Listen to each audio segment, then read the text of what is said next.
Aku hanya iseng membuka siaran langsung wanita cantik, tapi tak menyangka yang sedang menari adalah buang tetangga sebelah. Saat jantungku berdebar kencang dan napasku tersengal. Kejadian tak terduga terjadi. Ding selamat kepada host karena telah mendapatkan sistem, bernapas dapat uang. Mohon host memuji sistem ini dengan mengatakan, keren banget. Setelah berhasil terhubung, setiap kali host bernapas, uang akan masuk ke rekening. Mengingat host akan segera pulang kampung untuk merayakan tahun baru. Sistem telah memasang pusat perbelanjaan, pembelian kilat, di ponsel host. Urus Lamborghini juga keren banget, harganya 9,9. Chenwan nomor 1 harganya 9,9. Jalan komersial Haicheng harganya 9,9. Pusat perbelanjaan ini terbatas waktu 3 menit. Mohon host segera menghubungkannya. Sistem, kamu keren banget. Saat ini, aku tanpa ragu mengeluarkan ponselku. Dengan cepat aku membeli semua barang dengan pembelian kilat. Ding dong halo, apakah ini Tuan Qinwei? Ini dari dealer 4S Lamborghini. Urus yang Anda pesan sudah tiba. Semua prosedur juga sudah selesai. Sekarang bisa langsung dibawa. Oke, saya segera ke sana. Alamat sudah dikirim ke ponsel Anda. Kami akan menunggu kedatangan Anda di sini. Saya segera naik taksi menuju dealer 4S. Begitu masuk, seorang gadis tinggi menyambutku. Tuan, halo, ada yang bisa saya bantu? Saya datang untuk mengambil mobil. Saya Qinwei. Tuan, halo. Manajer sudah menginstruksikan. Anda tunggu sebentar, saya ambilkan datanya. Ini kartu nama saya. Nama saya Li Xiao. Saya tersenyum kecil. Sepertinya usianya tidak muda. Seorang pria tua dan seorang wanita genit berjalan mendekat. Seorang sales pria dengan menjilat berkata, Tuan Wang, silakan duduk di sini. Saya akan mengambilkan datanya. Kemudian dia berkata kepadaku, Tuan, minggir. Kursi ini untuk tamu VIP. Hanya yang sudah melakukan transaksi yang boleh duduk di sini. Bagaimana kamu tahu saya belum melakukan transaksi? Jangan bercanda, Tuan. Lihat pakaian Anda sudah pudar warnanya. Sebaiknya Anda beli baju dulu. Dasar orang yang menilai orang dari penampilan. Aku baru saja akan bangkit untuk membantah. Saat itu Li Xiao datang. Kak Li, ini Tuan Qinwei. Dia datang untuk mengambil mobil. Manajer sudah menginstruksikan. Ambil mobil? Apakah kamu sudah memverifikasi identitasnya? Jika salah orang, kamu tidak akan sanggup membayarnya. Ini kata pria tua itu. Kapan standar Lamborghini menjadi serendah ini? Semua orang bisa datang mengambil mobil. Sudahlah, saya tidak jadi beli. Sayang, ayo kita pergi. Benar-benar, aku tidak ingin mengendarai mobil yang sama dengan orang seperti itu. Sayang, kita lihat Rolls-Royce di sebelah saja. Tunggu, Tuan Wang. Saya akan segera mengusir orang ini. Orang ini pasti penipu. Beri saya beberapa menit. Xiao Wu, Tuan Wang adalah pelanggan yang benar-benar ingin bertransaksi. Jangan menghalangi rezeki toko kita. Kak Li, Tuan Qin ini benar-benar datang untuk mengambil mobil. Manajer sudah memberikan fotonya untuk saya cocokkan. Li Xiao berbicara dengan pelan. Melihat Li Xiao seperti ini, bisa ditebak dia sering ditindas. Mencocokkan apa? Keluarkan KTP-mu biar kulihat. Tidak benar, KTP juga bisa dipalsukan. Cepat pergi, jangan menghalangi kami. Aku tidak bisa berkata apa-apa tentang orang ini. Aku langsung menelepon manajer tadi. Halo, saya di toko Anda. Tapi karyawan toko Anda ingin mengusir saya. Bisakah Anda datang dan menanganinya? Baik, Tuan Qin, saya segera datang. Seorang pria parubaya berkacamata. Berlari cepat dari pintu masuk. Manajer Zhang, orang ini tidak tahu dari mana. Mendapatkan informasi pelanggan kami, datang untuk menipu mobil, dan menyinggung pelanggan saya. Cepat usir dia. Sales pria itu berkata dengan marah. Diam kamu, Tuan Qin. Maaf, saya baru saja keluar untuk urusan. Ekspresi sales itu terkejut. Kemudian berkata, Manajer Zhang, lihat pakaian yang dia kenakan, apakah dia mampu membeli Lamborghini? Jangan sampai Anda tertipu olehnya. Xiao Li, bisakah kamu pergi sekarang? Besok tidak perlu datang bekerja. Anda tidak akan pernah bisa membayangkan pelanggan akan muncul. Dalam wujud apa di hadapan Anda? Orang seperti ini akan memengaruhi reputasi toko 4S kita. Manajer Zhang, Tuan Wang ini adalah pelanggan saya. Dia ingin membeli mobil sekarang. Jika Anda mengganggunya sekarang, dia tidak akan membeli di sini. Sales pria itu segera melihat ke pria tua itu. Benar, jika Anda mengganggunya, itu sama saja dengan menampar wajah saya. Saya tidak akan pernah membeli mobil di tempat Anda lagi. Pria tua itu tidak mengecewakannya, berdiri untuk mendukungnya. Tuan Wang, maaf. Ini adalah penyesuaian internal kami. Ini adalah urusan internal. Manajer Zhang berkata. Baiklah, ayo pergi. Pria tua dan wanita genit itu. Pergi dari sini. Maaf, Tuan Qin, Anda harus melihat hal yang memalukan ini. Li Xiao memberikan informasi kepada Tuan Qin, lalu membawa Tuan Qin untuk mengambil mobil. Baik, Manajer Zhang. Aku dan Li Xiao tiba di area parkir. Setelah masuk ke mobil, aku menatapnya dan bertanya, apakah kamu punya waktu hari ini? Li Xiao tertegun sejenak dan berkata dengan wajah merah, iya, nanti kita makan bersama. Lalu temani aku membeli sesuatu. Minta izin saja, manajer Zhang sangat pengertian dan akan memberikannya. Di lantai 2, seseorang dengan tinggi badan yang sama menatapku dan tersenyum tipis. Setelah Li Xiao masuk ke mobil, dia bertanya, bolehkah aku pulang dulu untuk berganti pakaian? Tidak perlu, aku suka kamu memakai pakaian ini. Ini favoritku. Hahaha. Segera aku membawa Li Xiao ke Mix C. Langsung masuk ke area Armani Nanzuang, memilih setelan kasual untuk diganti, lalu dengan santai melemparkan beberapa setelan di meja depan. Aku berkata kepada Li Xiao, kamu juga pilih beberapa, anggap saja ini hadiah dariku. Tidak perlu, Tuan Qin, aku lihat-lihat saja. Jika kamu tidak memilih. Aku mengambilnya begitu saja. Li Xiao akhirnya tidak bisa menahan godaan dan masuk untuk memilih beberapa pakaian wanita. Akhirnya dia memilih pakaian seharga 100.000. Setelah keluar, Li Xiao menatapku dengan ekspresi terharu. Terima kasih, Tuan Qin. Sudah memberimu hadiah, masih saja memanggilku Tuan Qin. Lalu aku harus dipanggil apa? Li Xiao menatapku dengan tatapan bertanya, apakah kamu punya pacar? Tidak. Li Xiao menjawab dengan wajah merah, kalau begitu panggil aku, Kakak Qin. Gabungkan dengan nama keluargaku. Aku menatapnya dengan senyum nakal. Baik, kalau begitu aku akan memanggilmu Kakak Qin. Li Xiao tiba-tiba menyadarinya, wajahnya merah padam. Hahaha. Ding terdeteksi bahwa host memenuhi persyaratan dasar Tichon, didampingi mobil mewah dan wanita cantik. Sekarang tingkatkan level, bernapas menghasilkan uang. Setiap kali bernapas mendapat 5 yuan. Sehari aku harus bernapas berapa kali? Sudahlah, sistem ini memang cukup bagus, belum sehari sudah naik level. Li Xiao, ayo kita makan hotpot. Boleh, Kakak Qin ingin makan apa saja boleh. Boleh, aku menatapnya dengan senyum nakal, terlalu cepat ya? Li Xiao menatapku dengan sedikit terkejut. Kalau begitu kita perlahan saja. Turun dari mobil untuk makan hotpot. Setelah semua hidangan dihidangkan penuh di meja. Li Xiao, sudah berapa lama kamu bekerja di sana? Aku tiba-tiba bertanya karena penasaran. 3 hari, Kakak Qin. Aku baru lulus dan baru saja mendapatkan pekerjaan ini. Baru 3 hari? Pantas saja masih sangat polos. Kami makan dan mengobrol sambil makan. Setelah kenyang. Ding, halo. Apakah ini Tuan Qin? Ini dari bagian penjualan Shen Wanwan. Aku dengan tenang mengingat tanpa menunjukkan emosi. Aku adalah Tuan Qin, senang bertemu denganmu. Sertifikat kepemilikan apartemen besar Shen Wan nomor 1 yang Anda beli sudah selesai diproses. Kapan Anda ada waktu untuk mengambilnya? Baik, saya masih ada sedikit urusan di sini. Saya akan mengatur waktu hari ini untuk datang. Oke. Departemen penjualan Shen Wan nomor 1 menunggu kedatangan Anda. Semoga hidup Anda menyenangkan. Telepon ditutup. Saatnya pergi mengambil rumah. Membuka pintu mobil, saya menginjak pedal gas. Deru mesin meraung dan melesat pergi. Setengah jam kemudian, saya baru saja selesai memarkir mobil. Saat masuk, saya melihat seorang pria berwajah besar datang menghampiri. Apakah Anda Tuan Qin? Saya adalah manajer departemen penjualan Shen Wan nomor 1. Pria berwajah besar itu tersenyum dengan menjilat. Apakah Anda ingin melihat rumah dulu atau beristirahat sebentar? Lihat rumah saja. Oke. Saya akan meminta seseorang mengantar Anda untuk melihat-lihat. Feng Ro, kemarilah dan antar Tuan Qin melihat-lihat rumah. Saat itu, seorang wanita dengan tubuh yang seksi menghampiri. Dia membungkuk dan berkata dengan lembut, Tuan Qin, silakan ikut saya. Saya menarik Li Xiao yang masih belum sadar dan mengikutinya. Menggesek kartu untuk masuk ke lift, dengan santai menekan angka 8 di tombol. Feng Ro berkata, Tuan Qin. Kata sandi pembuka pintu dan kunci sidik jari Anda dapat diubah di manajer ponsel. Saya tahu. Saya berjalan-jalan di rumah saya sendiri ini dengan sedikit terkejut. Tidak heran ini adalah rumah mewah yang disukai oleh banyak tokoh perusahaan besar. Tempat ini bisa membuat orang merasa mencapai pencapaian menginjak semua orang di bawah kaki. Tidak ada yang bisa menolak daya tariknya. Saat ini, saya merasa seperti sedang bermimpi. Lagi pula, rumah yang tidak manusiawi seperti ini, saya hanya menghabiskan 9,9. Benar-benar terlalu tidak nyata. Perlahan menarik napas, saya berbalik dan berjalan ke ruang tamu, bertanya kepada Feng Ro yang menatap rumah dengan mata penuh ketamakan. Bisakah saya tinggal di sini hari ini? Apakah saya perlu mengurus prosedur lain? Feng Ro buru-buru menarik kembali pandangannya. Tuan Qin, Anda tidak perlu mengurus prosedur lain. 3 tempat parkir gratis yang diberikan. Dapat dilihat di manajer ponsel. Anda dapat pindah hari ini. Jika Anda ingin menghubungi petugas kebersihan atau mengganti furnitur, Anda dapat menghubungi saya. Atau jika Anda memiliki kebutuhan lain, Anda juga dapat menghubungi saya. Saya akan membantu Anda mengaturnya.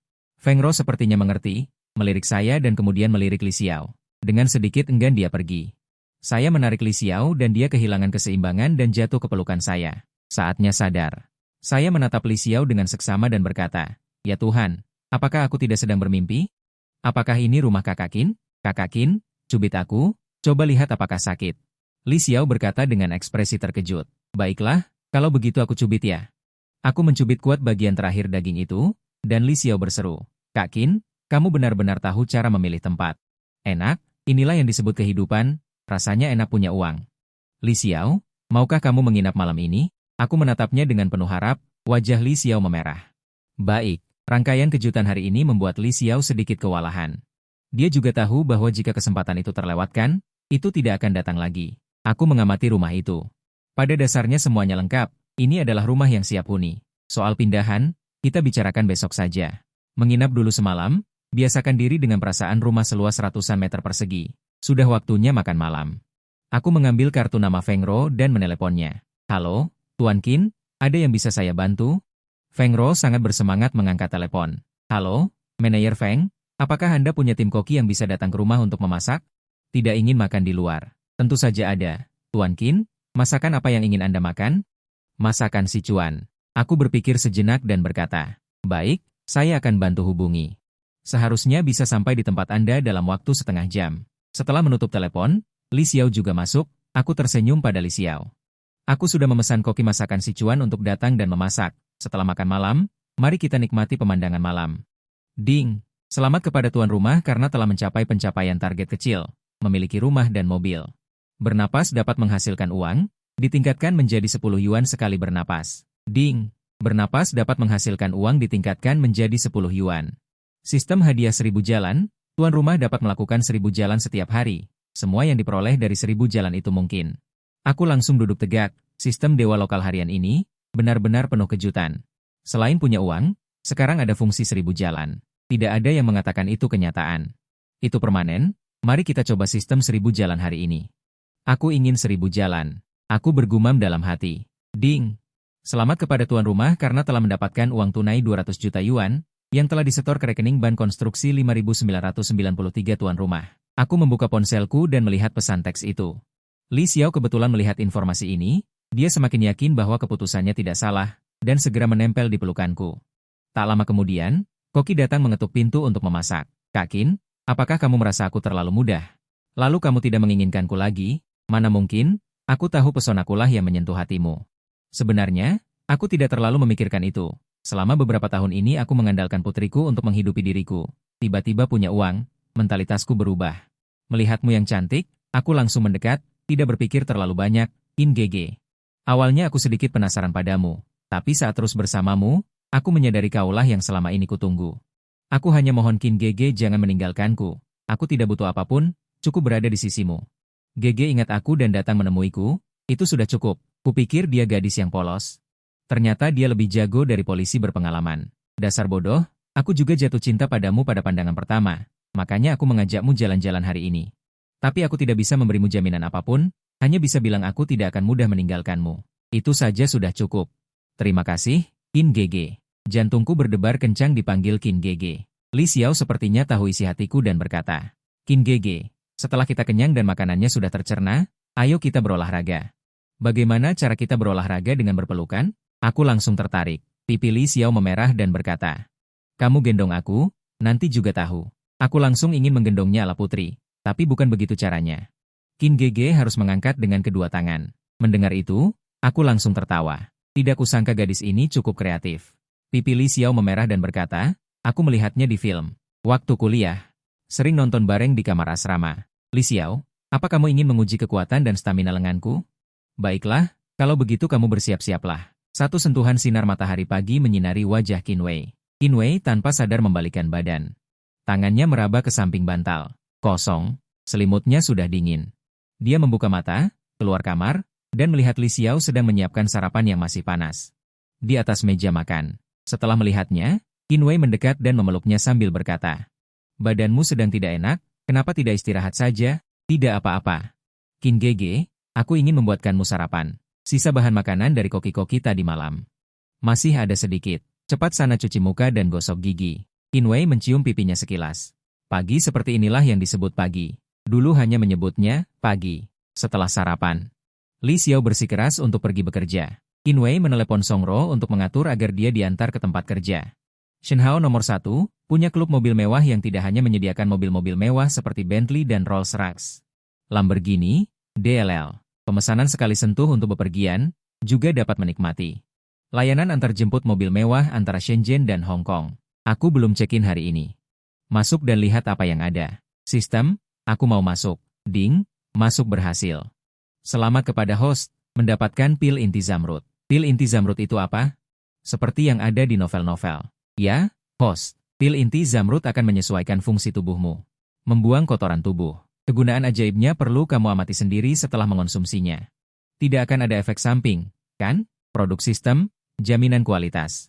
Sama sekali tidak ada efek samping. Qin Wei mendengarnya dan tanpa ragu menelannya. Setelah beberapa saat, tubuhnya mulai terasa panas dan seluruh tubuhnya mulai mengeluarkan minyak hitam. Qin Wei melihat ini dan dengan cepat pergi mandi. Setelah keluar, dia melihat ke cermin dan terkejut. Apakah ini masih Qin Wei? Tinggi badannya 175 cm. Sekarang terlihat setidaknya 185 cm. Tidak ada lemak berlebih di seluruh tubuhnya dan ada 8 pack. Bahkan garis putri duyung dan bintik-bintik di wajahnya akibat terpapar matahari dalam waktu lama pun hilang. Qin Wei melihat ke bawah dan, Qin kecilnya telah tumbuh beberapa sentimeter. Bahkan, keperkasaan emas semalam pun tidak memiliki efek ini. Benar-benar hebat. Setelah berganti pakaian, melihat penampilannya yang ramping saat berpakaian, berotot saat telanjang, Qin Wei sangat puas. Ini adalah telepon dari Feng Ro. Tuan Qin, halo. Nona Li sudah diantar ke tujuan. Baik, terima kasih atas kerja kerasmu. Tuan Qin, apakah Anda punya waktu luang malam ini? Feng Ro bertanya. Apakah ada sesuatu? Begini, Klub Mingche telah menyewa kapal pesiar di pelabuhan malam ini. Untuk perjalanan pulang pergi ke Shenao, mengundang banyak orang kaya. Saya lancang membantu Tuan Qin mendapatkan undangan. Apakah Anda punya waktu untuk pergi? Boleh saja. Saya juga ingin melihat orang kaya di sini. Baik. Kalau begitu, saya akan menjemput Anda siang ini. Setelah menutup telepon, Qin Wei berpikir. Orang kaya. Entah apakah aku akan bertemu kenalan. Meskipun kenalan-kenalan lamaku tidak bisa dibilang kaya, tetapi setelah bertahun-tahun, mungkin ada beberapa yang termasuk dalam kelompok orang kaya. Sekarang masih ada waktu. Cari perusahaan pindahan untuk memindahkan barang-barang yang sudah dibeli sebelumnya. Ada juga beberapa minuman keras mahal. Ding, mengingat peningkatan kemampuan host saat ini. Ruang sistem yang diberikan sistem kepada host yang kuat, dapat dibawa-bawa untuk barang-barang berharga. Saya tidak bisa masuk ke ruang sistem. Mohon gunakan dengan bijak, tuan rumah. Seperti mendapat durian runtuh saat mengantuk. Saya masih memikirkannya nanti. Semakin banyak barang berharga, tidak tahu di mana tempat yang aman untuk menyimpannya. Sekarang saya lega. Qin Wei berpikir. Setelah pindah rumah, Qin Wei menelepon Wang Jie, pemilik kontrakan, untuk mengakhiri sewa.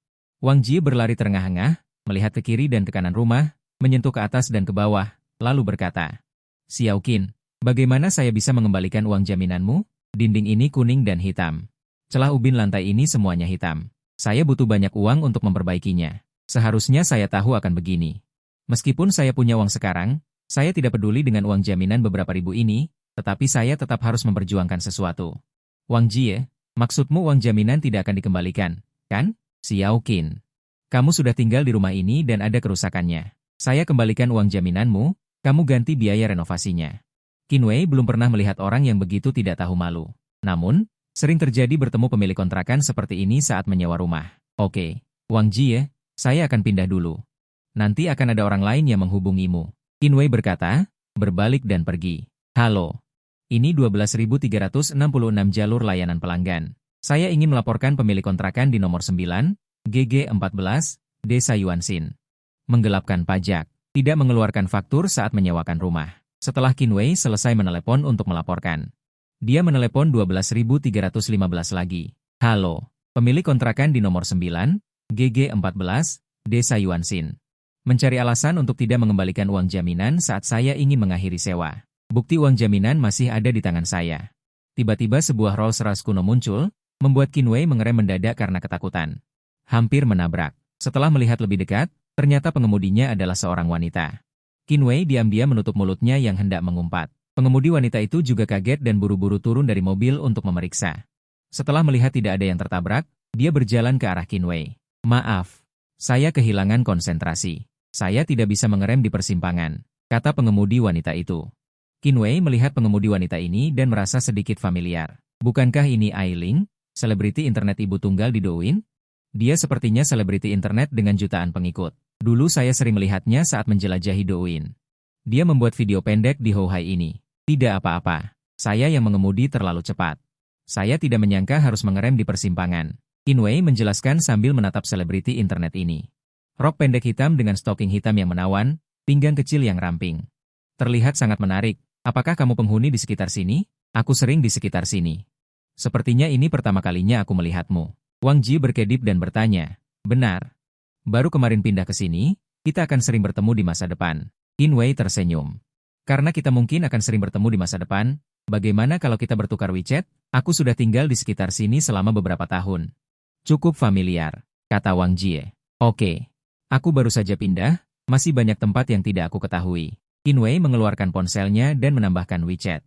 Setelah mereka berdua menambahkan WeChat, mereka mengobrol beberapa kalimat lalu berpisah. Mereka berdua tinggal di sekitar sini. Masih ada banyak waktu di masa depan. Selain itu, dengan tinggal di dekat sini, aku bisa memantau orang-orang ini. Meskipun aku masih belum tahu latar belakang mereka, menambahkan WeChat tidak akan merugikan. Hausnya Ratu Laut. Setelah pulang, aku tidur siang dan menerima telepon dari Feng Lou. Tuan Qin, kami sudah siap untuk naik kapal, aku sudah di depan pintu Anda. Qinwei bangkit dan membuka pintu.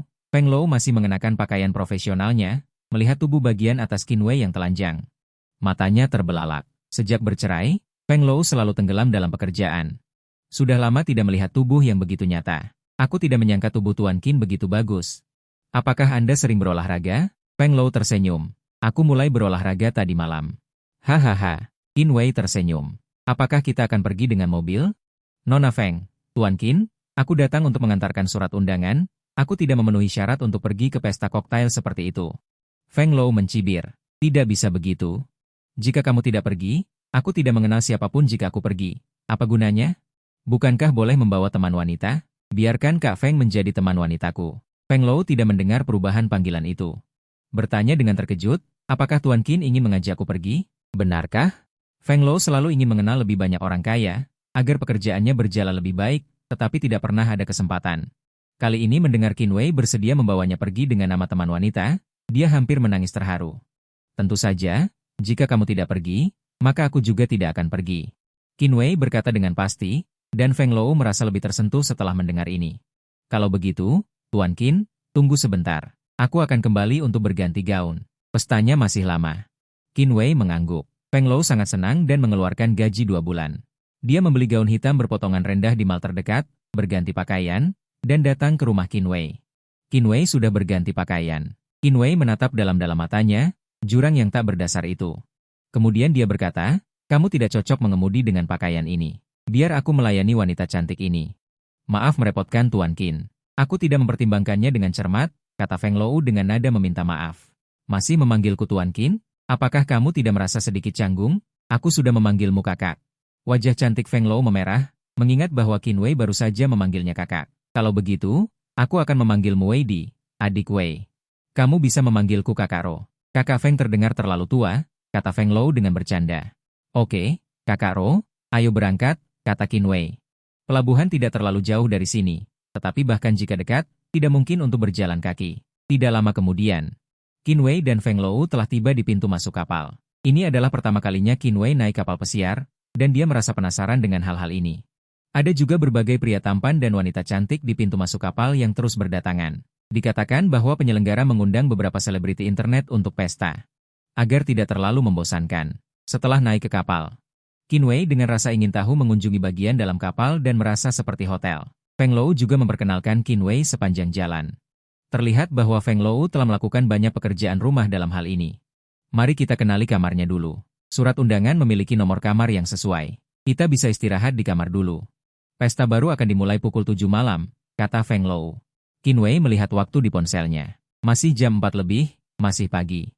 Tidak ada salahnya pergi ke kamar dulu. Kemudian dia mengangguk. Feng Lou membawa Qinwei ke kamar. Ada tempat tidur dan meja di dalamnya. Itu adalah kamar single yang relatif kecil. Qinwei mengerutkan kening dan bertanya, Kakak Ro, bagaimana denganmu?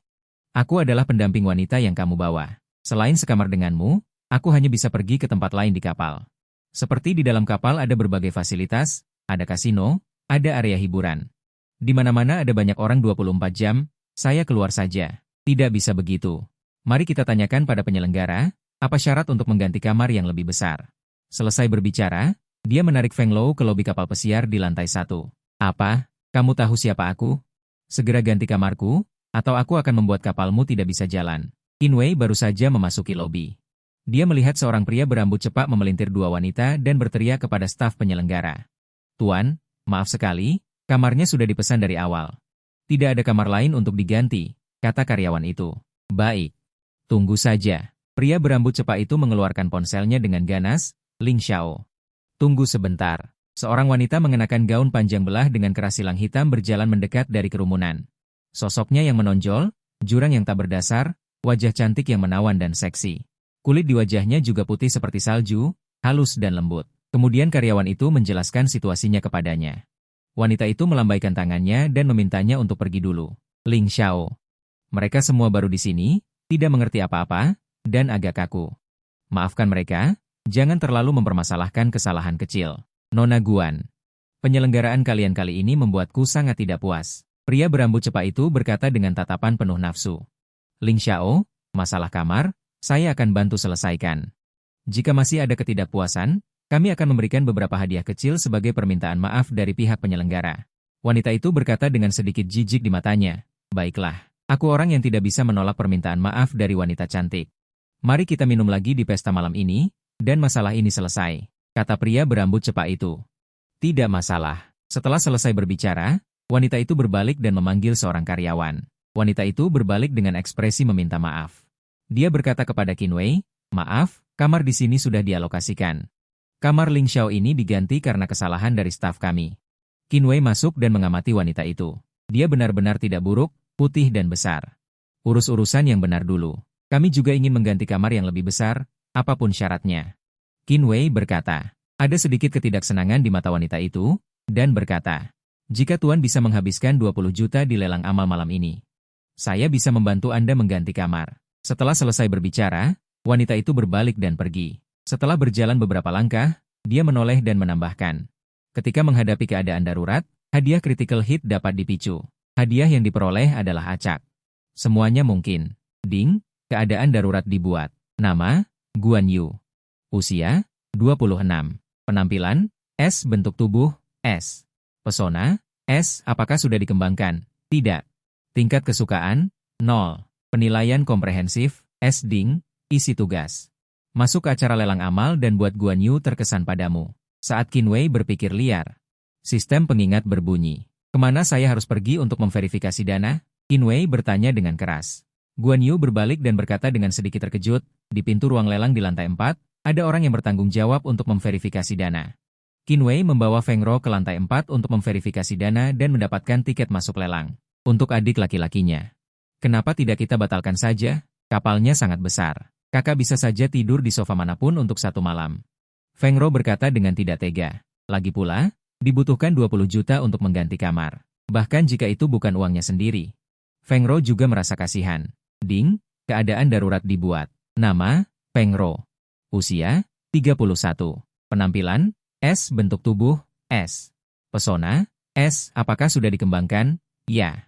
Tingkat kesukaan, 80. Penilaian komprehensif, S. Ding, isi tugas. Sentuh Feng Ro dan tingkatkan tingkat kesukaan Feng Ro padamu menjadi 90. Sistem. Bagaimana cara menghitung tingkat kesukaan ini? Tingkat kesukaan 90 itu intim. Tingkat kesukaan ini telah mencapai tahap di mana hubungan intim dapat terjadi. Tingkat kesukaan 90 itu kagum, kebahagiaan tanpa syarat kepada host. Tingkat kesukaan 100 itu setia mati, bersedia mati untuk host. Tingkat kesukaan ini benar-benar artefak sistem. Melalui tingkat kesukaan, kamu bisa mengetahui hati orang. Tidak apa-apa, Kak Ro. Aku mampu membayar uang kecil ini. Aku tidak ingin seorang wanita cantik tidur di sofa di luar. Paling buruk, kamu bisa berdesakan denganku. Qin Wei berkata sambil tersenyum. Ding, tingkat kesukaan Feng Ro meningkat menjadi 82 poin. Ini bisa meningkatkan tingkat kesukaan. Wajah cantik Feng Ro memerah. Kalau begitu, berdesakan saja. Jangan buang uang untuk itu, bahkan jika terburu-buru, kamu harus membeli beberapa tempat tidur besar, yakinlah. Saya juga ingin melihat seperti apa lelang amal ini, apakah kita pergi sekarang? Mari kita pergi ke venue untuk minum sesuatu. Ayo, Qinwei menarik Feng Rou dan pergi ke venue. Di venue, para pelayan sedang menyiapkan tempat, tidak terlalu banyak orang. Seharusnya belum waktunya, mereka semua masih berkeliaran di tempat lain. Ngomong-ngomong, Kak Ro, apa identitas Tuan Mudalin barusan? Qinwei menyesap teh lemon yang dibuat di tempat dan bertanya. Tuan Mudalin itu sepertinya dari Biro Bea Cukai, kenapa dia ada di sini? Sebuah suara pria terdengar di samping. Setelah mendengar suara ini, Feng Rou sedikit gemetar dan menunjukkan ekspresi panik. Qinwei yang kuat dengan cepat meraih tangan Feng Rou dan bertanya dengan lembut, Kak Rou, ada apa?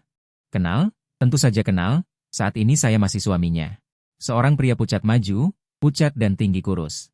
Sekilas terlihat seperti gigolo yang disukai wanita kaya. Di sampingnya ada sekelompok anak muda yang berdandan seperti host klub malam. Sepertinya mereka semua influencer kecil. Sudahlah, kami sudah bercerai. Feng Rou berkata dengan tegas, gugatan perceraian belum selesai, jadi kami belum bercerai. Pria itu berkata dengan sinis. Qinwei mendengar ini, bagaimana mungkin dia tidak mengerti situasinya. Dia memegang erat tangan Xiao Rou di tangannya, memberi isyarat agar dia tidak takut, Kak Rou saya yang membawanya ke sini. Sebagai proyek saya di kapal, hubungan kami hanyalah teman biasa. Qinwei berbalik dan berkata kepada mantan suami Feng Rou. Hubungan normal tapi berpegangan tangan begitu erat, jangan khawatir, saya sudah mengambil fotonya. Nanti akan saya kirim ke pengacara, kali ini pasti akan membuatmu bangkrut. Gigolo itu tersenyum sangat puas. Sangat mengerikan, wajah Feng Rou menjadi pucat pasi mendengar kata-kata itu. Dia bekerja keras untuk menghasilkan uang, hanya untuk menyewa tim pengacara yang baik untuk memenangkan gugatan ini. Sekarang situasinya seperti ini, usahanya terasa sia-sia. Setelah Qinwei melihat penampilan Feng Rou, dia berkata kepada gigolo itu, Tuan Bai ini, bagaimana saya harus memanggil Anda? Seperti Baron. Bahkan saya tidak mengenal Anda, saya Wang Daming dengan jutaan pengikut. Gigolo itu tampak bangga. Tuan Bai, halo, sepertinya Anda sedang dalam gugatan perceraian dengan Kak Rou, kan? Namaku Wang Daming, apa ada masalah dengan telingamu? Kami memang sedang mengurus perceraian. Aku ingin wanita jalang ini bangkrut. Si muka bantal berkata dengan marah, begini saja. Kamu ingin Sister Rou bangkrut hanya demi uang, kan? Sebutkan hargamu. Urus perceraian seperti biasa. Wang Daming mencibir, aku tidak hanya demi uang. Tapi jika ada yang mau membayar, aku juga senang. 10 juta. Ditambah rumah yang dia beli untukku, aku beri kamu 30 juta. Rumahnya tetap di sini. Kamu bangkrut, kata Qinwei. Ada. Wanita jalang ini benar-benar menggandeng anak orang kaya. Tapi, rumah itu tidak seharga jutaan. Wang Daming berkata dengan gembira, ayo pergi, di kapal ada bagian hukum khusus.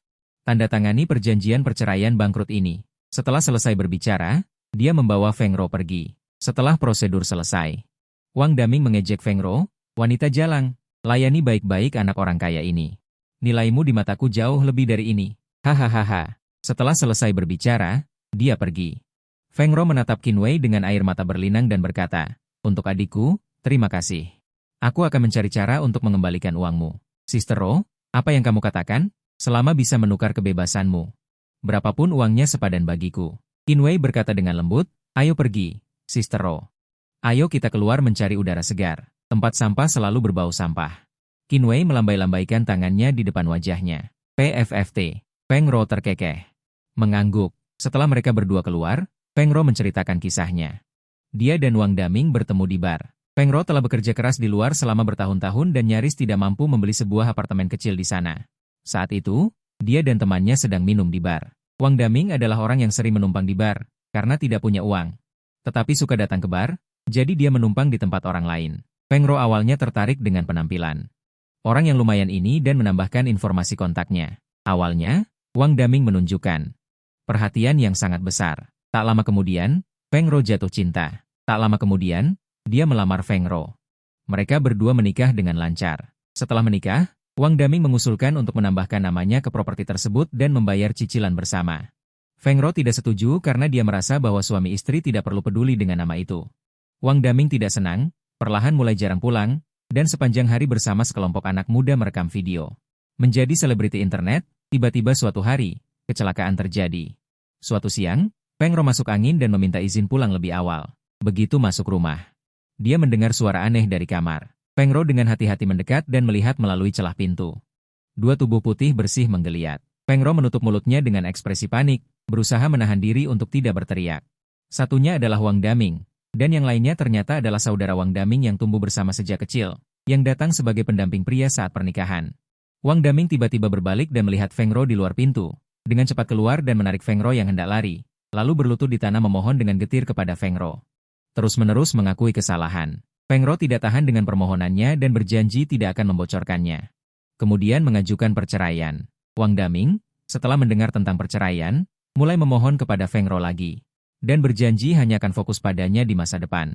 Hati Feng Ro melunak dan menyetujuinya. Wang Daming berperilaku sangat baik setelah itu. Setiap hari memasak dan melakukan pekerjaan rumah di rumah. Feng Ro juga perlahan mulai melupakan kejadian itu. Suatu hari, setelah Feng Ro kembali, Wang Daming sudah menyiapkan makanan, bahkan membuka anggur merah.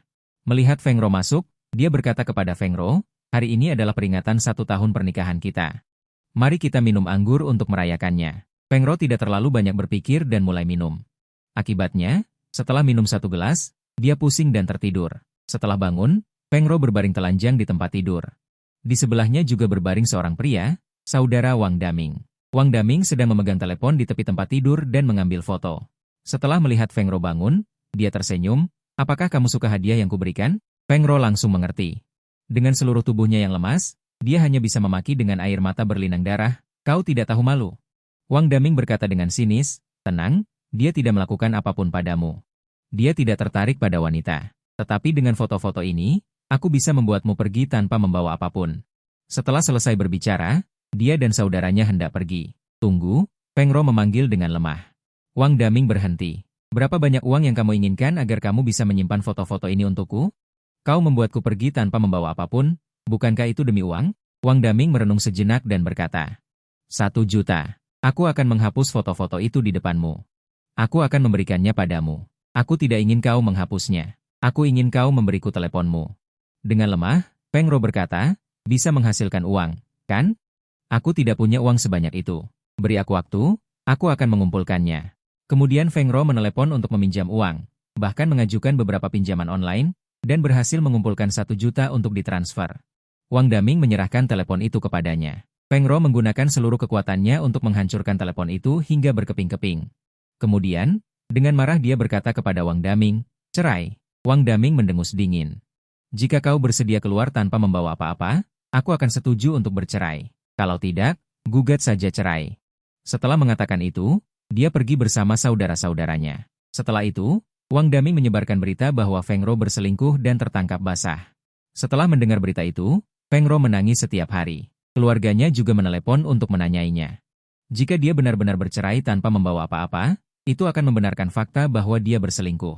Itulah sebabnya Feng Ro berusaha keras menghasilkan uang selama bertahun-tahun ini. Hanya untuk harga dirinya. Sekarang semuanya telah diselesaikan oleh Qin Wei, reputasinya juga telah diselamatkan.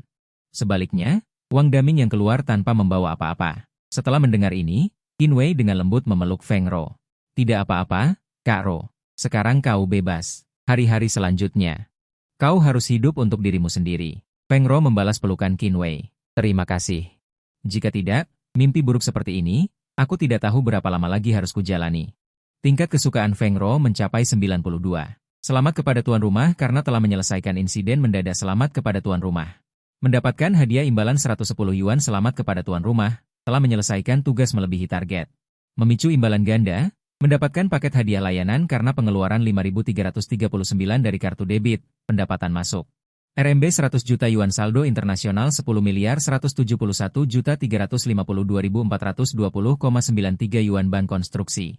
Membayar 30 juta, mendapatkan 110. Enak sekali. Qin Wei melihat deretan angka di atas dan merasa sangat nyaman. Uangku tidak mudah didapatkan. Kembali ke kamar dulu untuk mempelajari paket hadiah layanan ini, pikir Qin Wei dalam hati. Meskipun memiliki lebih dari 10 miliar, pembayaran 30 juta itu masih membuat Qin Wei merasa tidak nyaman. Terutama karena diberikan kepada seorang bajingan. Karo, mari kita kembali ke kamar untuk beristirahat dulu. Jam 7 nanti datang lagi untuk menghadiri pesta malam, kata Qin Wei sambil tersenyum. Baik. Feng Ro menahan emosinya. Setelah kembali ke kamar, Qin Wei duduk di sofa dan mempelajari paket hadiah layanan. Sistem, buka paket layanan, selamat kepada tuan rumah. Mendapatkan pakaian keberuntungan, pakaian ketidakberuntungan, pengembalian uang gratis. Pakaian mata tembus pandang, pakaian petir 5 guntur, layanan telah ditempatkan di ruang pribadi tuan rumah. Tuan rumah dapat mengambil dan menggunakannya dengan pikiran. Begitu banyak, ini memang paket hadiah. Qin Wei membuka dan melihat pengantar satu persatu. Pakaian keberuntungan, pengguna akan sangat beruntung dalam 1 jam. Pakaian ketidakberuntungan, objek yang ditentukan pengguna akan tidak beruntung dalam 1 hari. Obat kencing ajaib, jenis yang mengeluarkan awan keberuntungan saat buang air besar, pakaian pengembalian uang gratis.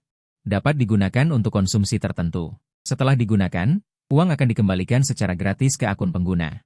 Pakaian mata tembus pandang, pengguna memiliki kemampuan untuk melihat menembus dalam 3 jam. Harap gunakan dengan hati-hati. Pakaian petir 5 guntur, seperti namanya. Pengguna mendatangkan 5 guntur untuk menyerang penunjuk yang sesuai, kekuatannya sangat besar.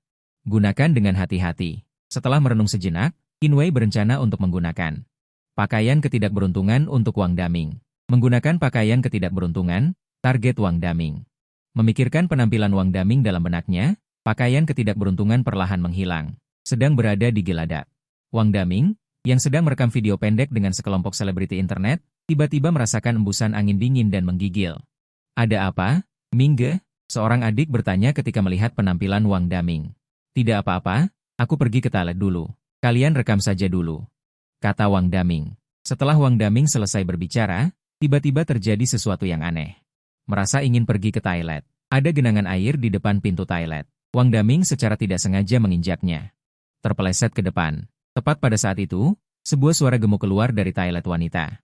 Jika Qinwei ada di sana, dia pasti bisa mengenali bahwa ini adalah mantan pemilik rumahnya. Kak Wang, pada saat yang sama saat terjatuh, Wang Daming meraih ke samping. Meraih kerah baju Kak Wang dan menariknya dengan paksa. Teriakan yang mengguncang bumi. Raungan yang membuat hantu dan dewa menangis terdengar dari arah toilet. Dengan cepat mengumpulkan banyak orang. Aku sudah setua ini, dan kamu masih berani melecehkanku, jika kamu tidak memberiku penjelasan hari ini. Tunggu saja polisi menangkapmu, kata Wang Jie dengan marah. Wajah Wang Daming pucat pasi. Sudah hampir tidak bisa ditahan, malah mengalami hal ini. Buru-buru meminta maaf. Hanya memohon ampun. Apa gunanya berkata maaf? Kau merobek pakaianku. Sekarang aku sudah dilihat semua orang, kata Wang Jie dengan marah. Kaki Wang Daming berkata dengan susah payah. Lalu, kau mau bagaimana? Bagaimana kalau aku masuk ke toilet sebentar? Kita keluar lalu berdiskusi. Masuk toilet apa? Jika kau tidak memberiku penjelasan. Jangan harap bisa pergi, kata Wang Jie sambil menarik-narik pakaian Wang Daming. Tepat pada saat itu, suara aneh terdengar dari belakang Wang Daming, diikuti oleh bau busuk. Orang-orang di sekitarnya dengan cepat menghindar, menatap selebriti internet yang buang air besar di celana itu dengan jijik. Bahkan ada yang sudah membuka ponsel untuk merekam. Besok, Wang Daming akan menjadi berita hangat kecil. Wang Jie juga dengan cepat melepaskan tangannya, menutup hidung dan mulutnya, dan berkata dengan jijik, jangan kira dengan begini aku akan melepaskanmu. Tunggu saja, aku tahu kau selebriti internet kecil, kau tidak akan bisa lari. Setelah selesai berbicara, Wang Jie juga menarik pakaiannya yang robek dan melarikan diri. Wang Daming tidak peduli dengan tatapan orang-orang di sekitarnya. Dia bergegas masuk ke toilet. Begitu dia duduk, semuanya mulai keluar dengan deras. Tiba-tiba, suara pecahan terdengar. Toiletnya pecah. Wang Daming jatuh ke dalam pecahan, dan darah langsung mengalir deras. Ah, tolong, siapapun, tolong aku. Teman Wang Daming mendengar apa yang terjadi di depan toilet. Dia kebetulan mendengar teriakan minta tolong Wang Daming dan bergegas masuk. Akibatnya, lantainya terlalu licin. Dia jatuh menimpa Wang Daming dengan keras. Wang Daming langsung pingsan. Kemudian, orang yang lewat memanggil ambulans dan membawanya ke rumah sakit. Untungnya, dia belum mati. Masih bisa pergi ke rumah sakit. Namun, dalam perjalanan ke rumah sakit, pengemudi ambulans ternyata mabuk saat mengemudi. Dia langsung mengendarai mobil ke laut. Kecuali Wang Daming, semua orang naik dari laut. Kasihan Wang Daming, baru saja menipu Qinwei sebesar 30 juta, bahkan belum 1 jam sudah meninggal dunia. Qinwei dan Feng Ro mendengar berita itu setelah beberapa waktu berlalu. Qinwei sedikit terkejut. Dia tidak menyangka jimat nasib buruk itu begitu hebat sehingga langsung membunuh orang. Untungnya, jimat nasib buruk ini cukup kuat. Jika tidak, 30 juta itu akan sangat menyakitkan. Qinwei berpikir, kejahatan dibalas dengan kejahatan. Seharusnya tidak ada bajingan yang kurang dalam masalah ini, kata Feng Ro dengan marah. Adik, ayo kita keluar. Pesta akan segera dimulai, kata Feng Ro sambil menoleh ke Qinwei. Apakah ada acara khusus di pesta ini? Qinwei bertanya dengan bingung. Tidak ada acara khusus. Hanya ada beberapa pengusaha dan sejenisnya yang ingin mengambil keuntungan, seperti kamar dagang. Saling mengenal, bersatu, dan menciptakan kemakmuran bersama. Pada saat itu, akan ada beberapa pengusaha terkenal dengan identitas yang lebih penting yang akan berpidato di atas panggung. Apakah Little Ma akan datang? Secara lokal, identitasnya adalah yang paling penting. Dia mungkin juga datang, karena ini bukan hanya untuk pengusaha. Bahkan mungkin ada perwakilan dari beberapa keluarga yang akan datang. Latar belakang keluarga-keluarga itu relatif solid dan lama, tidak seperti pengusaha kaya baru seperti sekarang. Feng Rou berpikir sejenak dan berkata, Karo, kamu tahu banyak. Sepertinya kamu sudah melakukan banyak pekerjaan rumah. Qin Wei berkata sambil tersenyum, karena kami memiliki kerjasama yang mendalam dengan Ming Chehui. Mereka mendengar banyak tentang pertemuan semacam ini. Feng Rou menjulurkan lidahnya dengan nakal. Ayo pergi ke tempat acara untuk makan dan minum, dan berkenalan dengan beberapa pengusaha. Itu tidak cocok untukku. Qin Wei sekarang memiliki sistem, jadi dia tidak perlu memulai bisnis atau semacamnya. Tempat acara terang benderang dan ramai. Feng Rou menggandeng Qin Wei memasuki tempat acara. Ada cukup banyak orang. Qin Wei melihat para tamu yang berdiskusi di tempat acara dan meregangkan tubuh dengan santai. Lalu dia mulai melihat-lihat di mana tempat untuk makan. Lalu dia berbalik dan berkata kepada Feng Rou, Kak Rou, lakukan apa yang ingin kamu lakukan.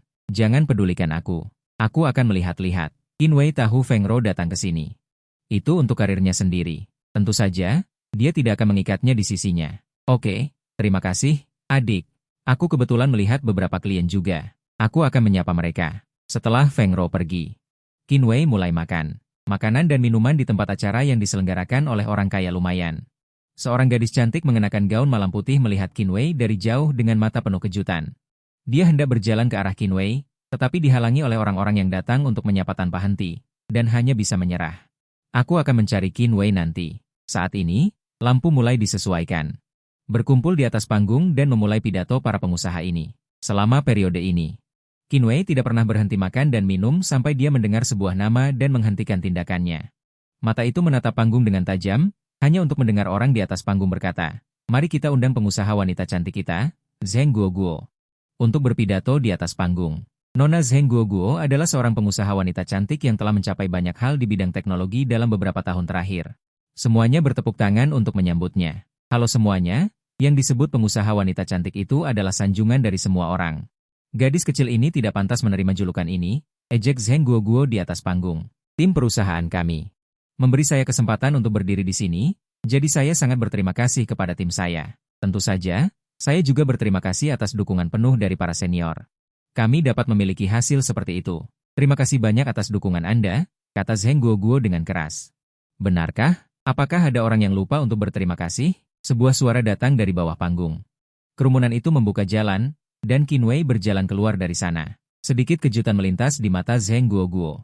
Tentu saja, ada terlalu banyak orang yang ingin saya ucapkan terima kasih. Waktu semua orang sangat berharga. Tidak mungkin untuk mencantumkan semuanya satu persatu. Selanjutnya, giliran pengusaha berikutnya untuk berbicara. Gadis kecil ini tidak akan menyita waktu semua orang. Setelah berbicara, dia berjalan turun dari panggung. Begitu Zheng Guoguo turun dari panggung, seorang pria naik, menyelimutinya dengan jaket, dan kemudian keduanya berjalan menuju lokasi Qin Wei. Qin Wei, lama tidak bertemu. Aku tidak menyangka akan bertemu denganmu di sini. Zheng Guoguo dan pria itu berjalan menghampiri. Nona Zheng, halo. Aku tidak menyangka orang sepertiku juga bisa naik kapal ini, kan? Nada bicara Qin Wei sangat acuh tak acuh. Awalnya menjadi lahan internal Anda. Qin Wei juga tidak banyak mengeluh, hanya merasa kemampuannya tidak cukup baik. Tapi setelah benar-benar bertemu, hati saya masih merasa tidak nyaman. Qin Wei, bagaimanapun juga, kita sudah saling kenal selama lebih dari 10 tahun. Kamu tidak perlu begitu dingin. Zheng Guoguo berkata dengan senyum di wajahnya, tetapi diam-diam bertanya-tanya, bagaimana dia bisa memenuhi syarat untuk naik kapal? Bukankah dia dikatakan mengantar makanan dan melakukan pekerjaan sambilan? Zheng Guoguo menarik pikirannya. Kemudian dia memperkenalkan pria di sebelahnya. Ini pacar saya, Liu Huai. Liu Huai melirik Qin Wei, tetapi tidak menyapa. Melihat Qin Wei bahkan tidak meliriknya. Tiba-tiba merasa sedikit tidak senang. Tuan Qin bukan orang lokal, kan? Tanya Liu Huai. Bukan, saya dari pedesaan, dari kota yang sama dengan Nona Zheng. Qin Wei mengangguk. Ternyata kita adalah orang kampung halaman. Liu Huai menyapu nada bicaranya tadi. Dengan percaya diri, dia mengeluarkan kartu namanya dan menyerahkannya kembali. Qin Wei melirik kata-kata di kartu nama itu. Ternyata mereka semua adalah presiden dari beberapa perusahaan. Apakah orang masih mencetak kartu nama seperti ini? Aku memilih untuk mengabaikannya. Qin Wei, bagaimana kamu bisa naik ke sini? Tempat ini bukan untuk sembarang orang. Kamu harus punya undangan. Jangan-jangan kamu menyelinap naik untuk menemuiku? Zheng Guoguo berkata sambil tersenyum sinis. Aku yang membawanya naik. Sebuah suara merdu terdengar, dan semua orang lupa untuk mendekat. Kulihat seorang wanita mengenakan gaun putih, memperlihatkan lekuk tubuh yang menawan. Rambut hitam panjangnya disanggul tinggi. Dijepit dengan jepit kupu-kupu kristal dan sepatu hak tinggi kristal berkilauan, yang menonjolkan kaki jenjang dan putihnya. Gaun itu dihiasi dengan dekorasi berlian yang berkilauan, dan selendang kecil yang elegan membuatnya tampak anggun dan mulia. Memberi orang perasaan bahwa dia bisa dilihat dari jauh tetapi tidak bisa dinodai. Qin Wei melihat dengan jelas orang yang datang adalah Li Ying, yang ditemuinya saat mengantarkan pesanan terakhir. Li Ying berjalan mendekat dan menggandeng tangan Qin Wei. Zheng Guoguo, lama tidak bertemu. Apakah setelah sukses dalam bisnis, teman lama harus disisihkan? Li Ying menatap Zheng Guoguo dan berkata, Xiao Ying, bahkan tidak memanggilku sepupu, kudengar kau menemukan orang tua kandungmu, sekarang kau ingin membersihkan semua kerabat dari keluarga orang tua angkatmu? Zheng Guoguo juga tidak mau kalah dan berkata, itu tidak mungkin. Usia kita hampir sama. Kita juga tumbuh bersama. Dulu aku tidak pernah memanggilmu sepupu.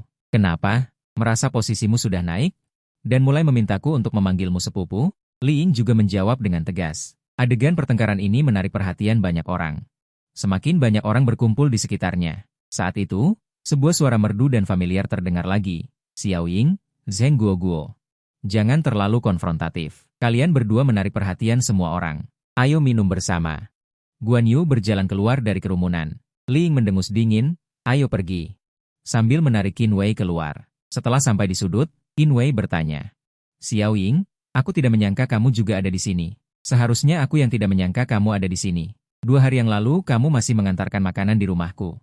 Hari ini kamu sudah mengubah penampilan dan berada di pesta koktail mewah ini. Li Ying berkata dengan marah sambil berkacak pinggang. Qin Wei dengan canggung menggaruk kepalanya. Aku juga tidak menyangka kita bertiga akan bertemu dalam situasi seperti ini.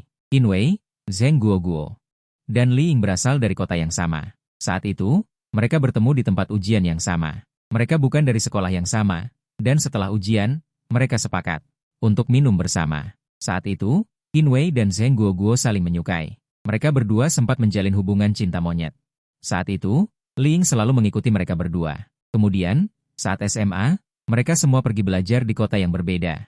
Perlahan mereka kehilangan kontak. Sampai setelah lulus kuliah, mereka berkumpul kembali di kota yang sama. Masih sama seperti dulu, Qin Wei dan Zheng Guoguo bersama, dan Li Ying juga masih di sisi kita. Kemudian, setelah Zheng Guoguo membuat Qin Wei kehilangan segalanya, Li Ying justru berdiri teguh di sisi Qin Wei dan menemaninya. Selama periode itu, mereka berdua sering makan bersama. Pada dasarnya Li Ying yang mentraktir Qin Wei makan karena dia tahu Qin Wei tidak punya uang. Kebersamaan selama waktu ini memang sangat meredakan emosi negatif Qin Wei dan kemudian membuatnya bangkit kembali. Mencari pekerjaan, Qin Wei juga jatuh cinta pada Li Ying, tetapi dia tahu situasinya. Pada dasarnya sulit untuk membalikan keadaan dan menjalani kehidupan orang biasa. Dia memilih untuk pergi dan mengganti nomor teleponnya. Lembur kerja dan kehilangan kontak dengan Li Ying. Kenapa kamu putus cinta tanpa mengucapkan sepatah kata pun saat itu? Li Ying menatap Qin Wei dengan mata berkaca-kaca. Qin Wei tersenyum canggung. Jangan bicarakan ini. Baru saja mendengar dari Zheng Guoguo bahwa kamu mencari orang tua kandungmu, Li Ying ditemukan. Tidak lama setelah lahir, dia ditemukan oleh orang tua angkatnya di hutan. Dulu dia sering menceritakannya. Dia juga mengatakan bahwa orang tua angkatnya memperlakukannya dengan sangat baik, bahkan lebih baik dari orang tua kandungnya. Dia sangat bahagia bertemu orang tua angkat seperti itu. Dia juga tidak berencana mencari orang tua kandungnya, takut mereka menemukan kita. Aku tidak berencana mencari mereka. Li Ying mendengus manja. Ayah kandungku adalah kepala keluarga Li di Modu saat ini. Saat itu mereka bersembunyi dari musuh. Mereka meninggalkanku di hutan kecil. Ketika mereka kembali untuk mencariku, aku sudah dibawa kembali ke kampung halaman oleh orang tua angkatku. Mereka terus mencariku hingga tahun lalu, ketika aku pergi ke Modu untuk perjalanan bisnis. Aku bertemu dengan mereka yang sangat mirip dengan ibu kandungku, jadi mereka mulai menghubungiku. Melakukan tes DNA dan sebagainya. Qin Wei tersenyum tipis. Selamat karena telah menemukan orang tua kandungmu. Mereka menyuruhku pergi ke Modu, aku tidak mau pergi, aku ingin tetap di sini. Bagaimanapun, aku sudah berada di sini sejak kecil. Li Ying menatap Qin Wei dengan mata berbinar, menambahkan dalam hatinya. Dan kamu juga ada di sini. Qin Wei merasa panik karena tatapan itu. Qin Wei, bisakah kamu menceritakan padaku bagaimana kabarmu selama beberapa tahun ini? Menjalani hidup untuk memenuhi kebutuhan, pengalaman yang sangat membosankan. Tidak ada yang perlu dikatakan. Ding, sebuah kejadian mendadak terjadi. Nama, Li Ying. Usia, 25. Penampilan, S. Bentuk tubuh, S. 95 poin perasaan yang baik. Ternyata Xiao Ying sudah memiliki perasaan seperti ini padaku. Aku selalu mengira kita hanya teman sejak kecil. Kekasih, seketika Qin Wei. Tatapan matanya pada Li Ying menjadi hangat. Oke, kalau begitu akan kuceritakan secara rinci padamu. Aku melakukan pekerjaan sambilan. Qin Wei dengan tulus menceritakan pengalamannya selama bertahun-tahun. Li Ying mendengarkan dengan perasaan iba sambil menggenggam erat tangan Qin Wei. Waktu berlalu dengan cepat, sudah pukul 21. Kapal juga sudah mulai berlayar. Waktunya hampir tiba, ayo kita pergi membuka pintu dan melihat-lihat. Ding selamat kepada host telah menyelesaikan kejadian mendadak. Ding selamat kepada host telah memicu hadiah critical hit, bahkan 95% saham International Cruise Terminal. LTD Qin Wei tidak terlalu terkejut. Perusahaan ini bahkan bisa terlihat seperti 110. Saat itu, ponsel berdering. Itu pesan dari Feng Ro, mengatakan bahwa dia sedang minum dan mengobrol dengan beberapa pengusaha wanita. Dia tidak akan pergi ke pelelangan. Tadi di tempat acara, Feng Ro melihat apa yang terjadi di sekitar Qin Wei. Dia yang pengertian tidak memilih untuk datang. Qin Wei tidak mengatakan apa-apa setelah melihat pesan itu dan memasukkan ponselnya ke saku. Kemudian dia pergi ke tempat pelelangan bersama Li Ying. Di pintu masuk tempat pelelangan, Qin Wei mengeluarkan kartu yang diperoleh setelah verifikasi dana. Setelah memasuki tempat pelelangan, Li Ying berkata dengan nada manja, "Sepertinya pengalamanmu masih ada yang disembunyikan." Qin Wei tersenyum dan tidak berkata apa-apa. Setelah masuk, ternyata itu adalah tempat peristirahatan terpencil. Diubah menjadi tempat pelelangan. Tidak ada ruang pribadi seperti di novel.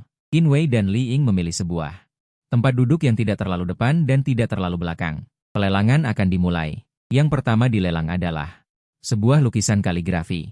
Lukisan kaligrafi ini berasal dari karya Tang Yin, pemandangan senja yang rindang. Nilainya sangat tinggi. Tanpa basa-basi lagi, harga pembukaan.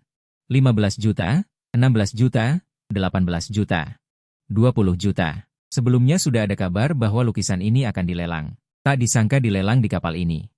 Li Ying berkata, "Apakah kamu tertarik?" Qin Wei menoleh dan bertanya. "Aku tidak tertarik. Ayahku di mode tertarik dengan ini." Kabar itu juga dia yang memberitahuku. Qin Wei berpikir sejenak dan bertanya, "Berapa perkiraan nilai tertinggi lukisan ini?" "Sepertinya 28 juta." Seorang ahli memperkirakan antara 22 juta hingga 28 juta. Tidak lebih dari harga itu. Namun, mengoleksi barang juga tidak pasti. Tidak ada perkiraan nilai yang tetap. 30 juta. Qin Wei perlahan mengangkat papan namanya. Mata indah Li Ying menatap Qin Wei dengan terkejut.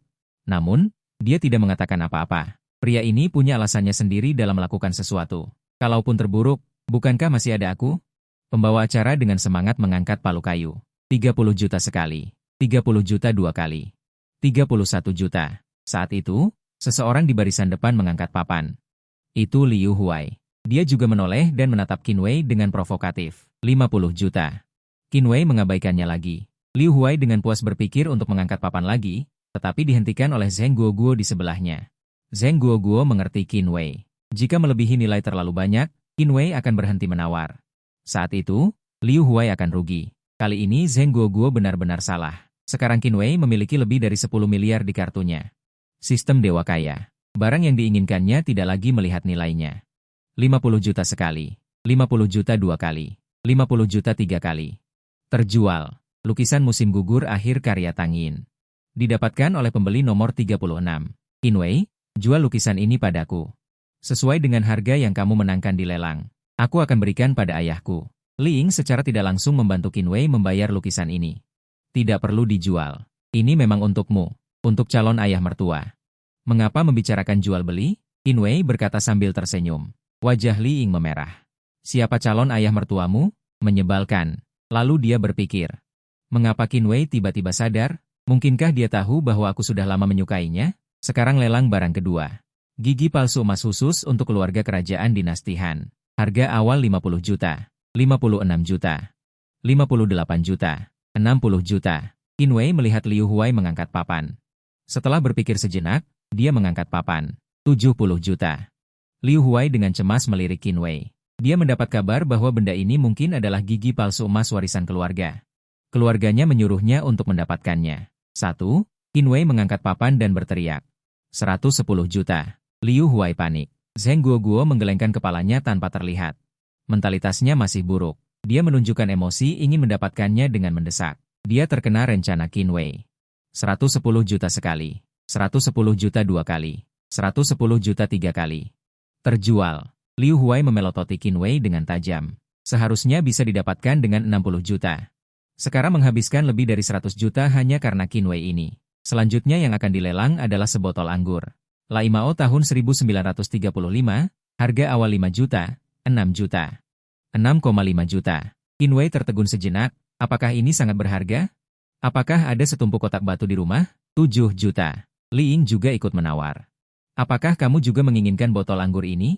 Qinwei bertanya, ayah mertuaku sangat suka minum anggur. Dia pasti akan sangat senang jika kamu membeli anggur ini kembali, kata Li Ying dengan lega. 10 juta. Seorang pria kekar di barisan depan, menghisap rokok, berkata perlahan. Li Ying masih ingin menawar, Qinwei meraih tangannya, aku punya seorang teman di sana. Ada botol yang persis sama. Aku akan memintanya untuk datang dan mencobanya. Berikan yang ini kepada mereka. Li Ying mengangguk, baiklah. Tingkat kesukaan mencapai 95. Itu akan menjadi kebahagiaan tanpa syarat.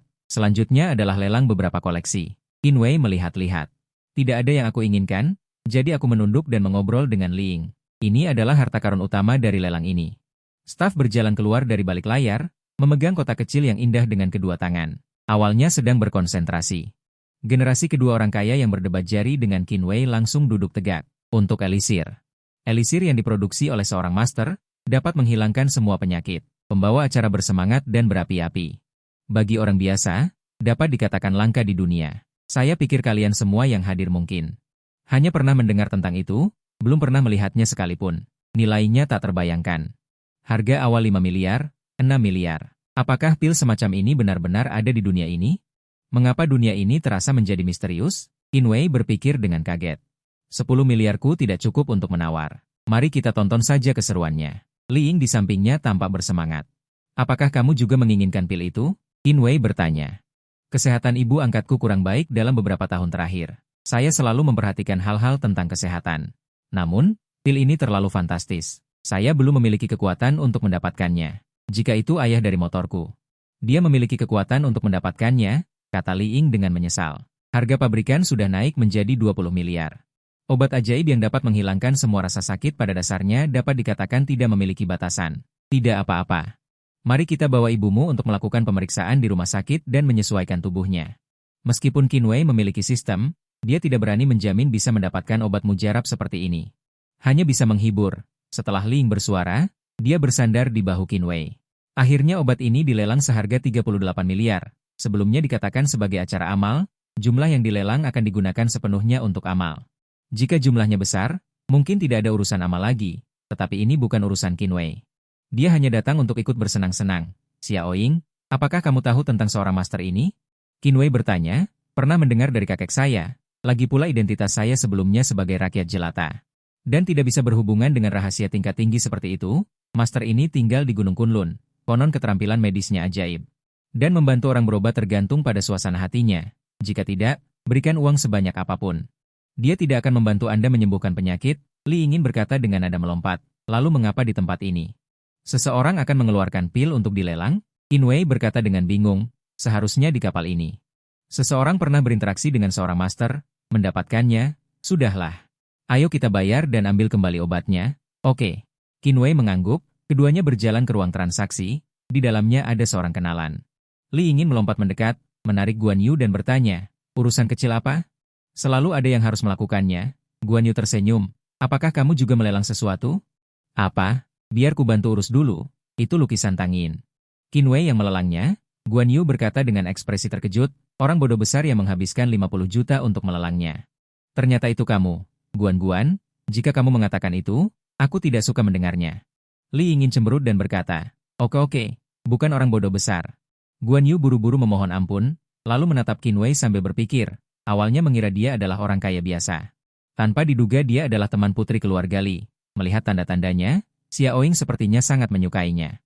Ding, selamat kepada tuan rumah, telah menyelesaikan kejadian mendadak. Ding, selamat kepada tuan rumah. Memicu hadiah kritikal, pil pemulihan roh 1, sinyal, pil pemulihan roh.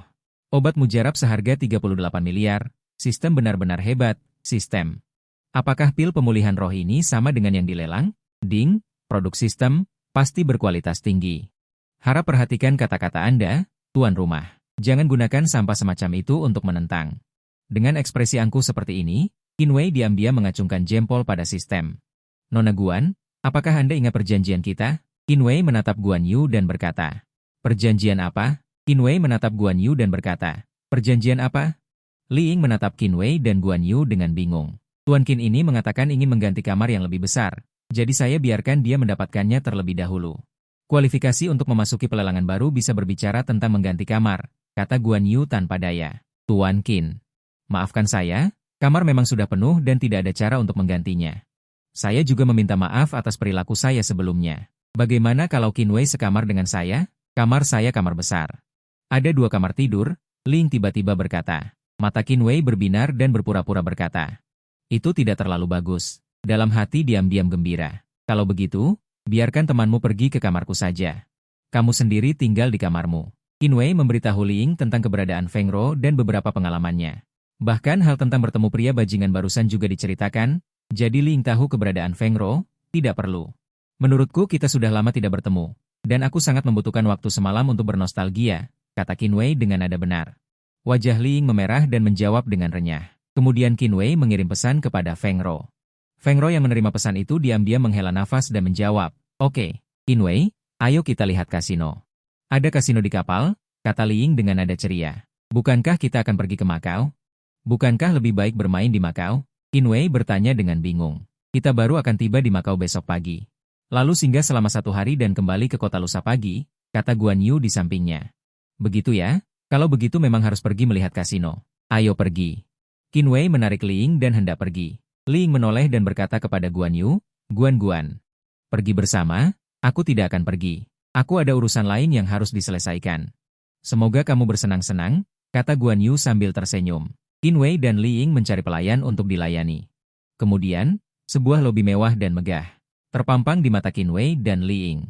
Qin Wei pergi ke meja depan untuk menukar 1 juta chip. Lagi pula, dia datang untuk bermain-main. 1 juta dianggap sebagai hiburan. Dia mengambil setengah chip dan memberikannya kepada Li Ying. Li Ying tidak menerimanya. Dia sendiri tidak tertarik pada judi. Dulu selalu mengikuti Qin Wei dan Zheng Kuo bermain mahjong. Dia hanya berada di samping, tidak pernah bermain, dan tidak ingin bermain.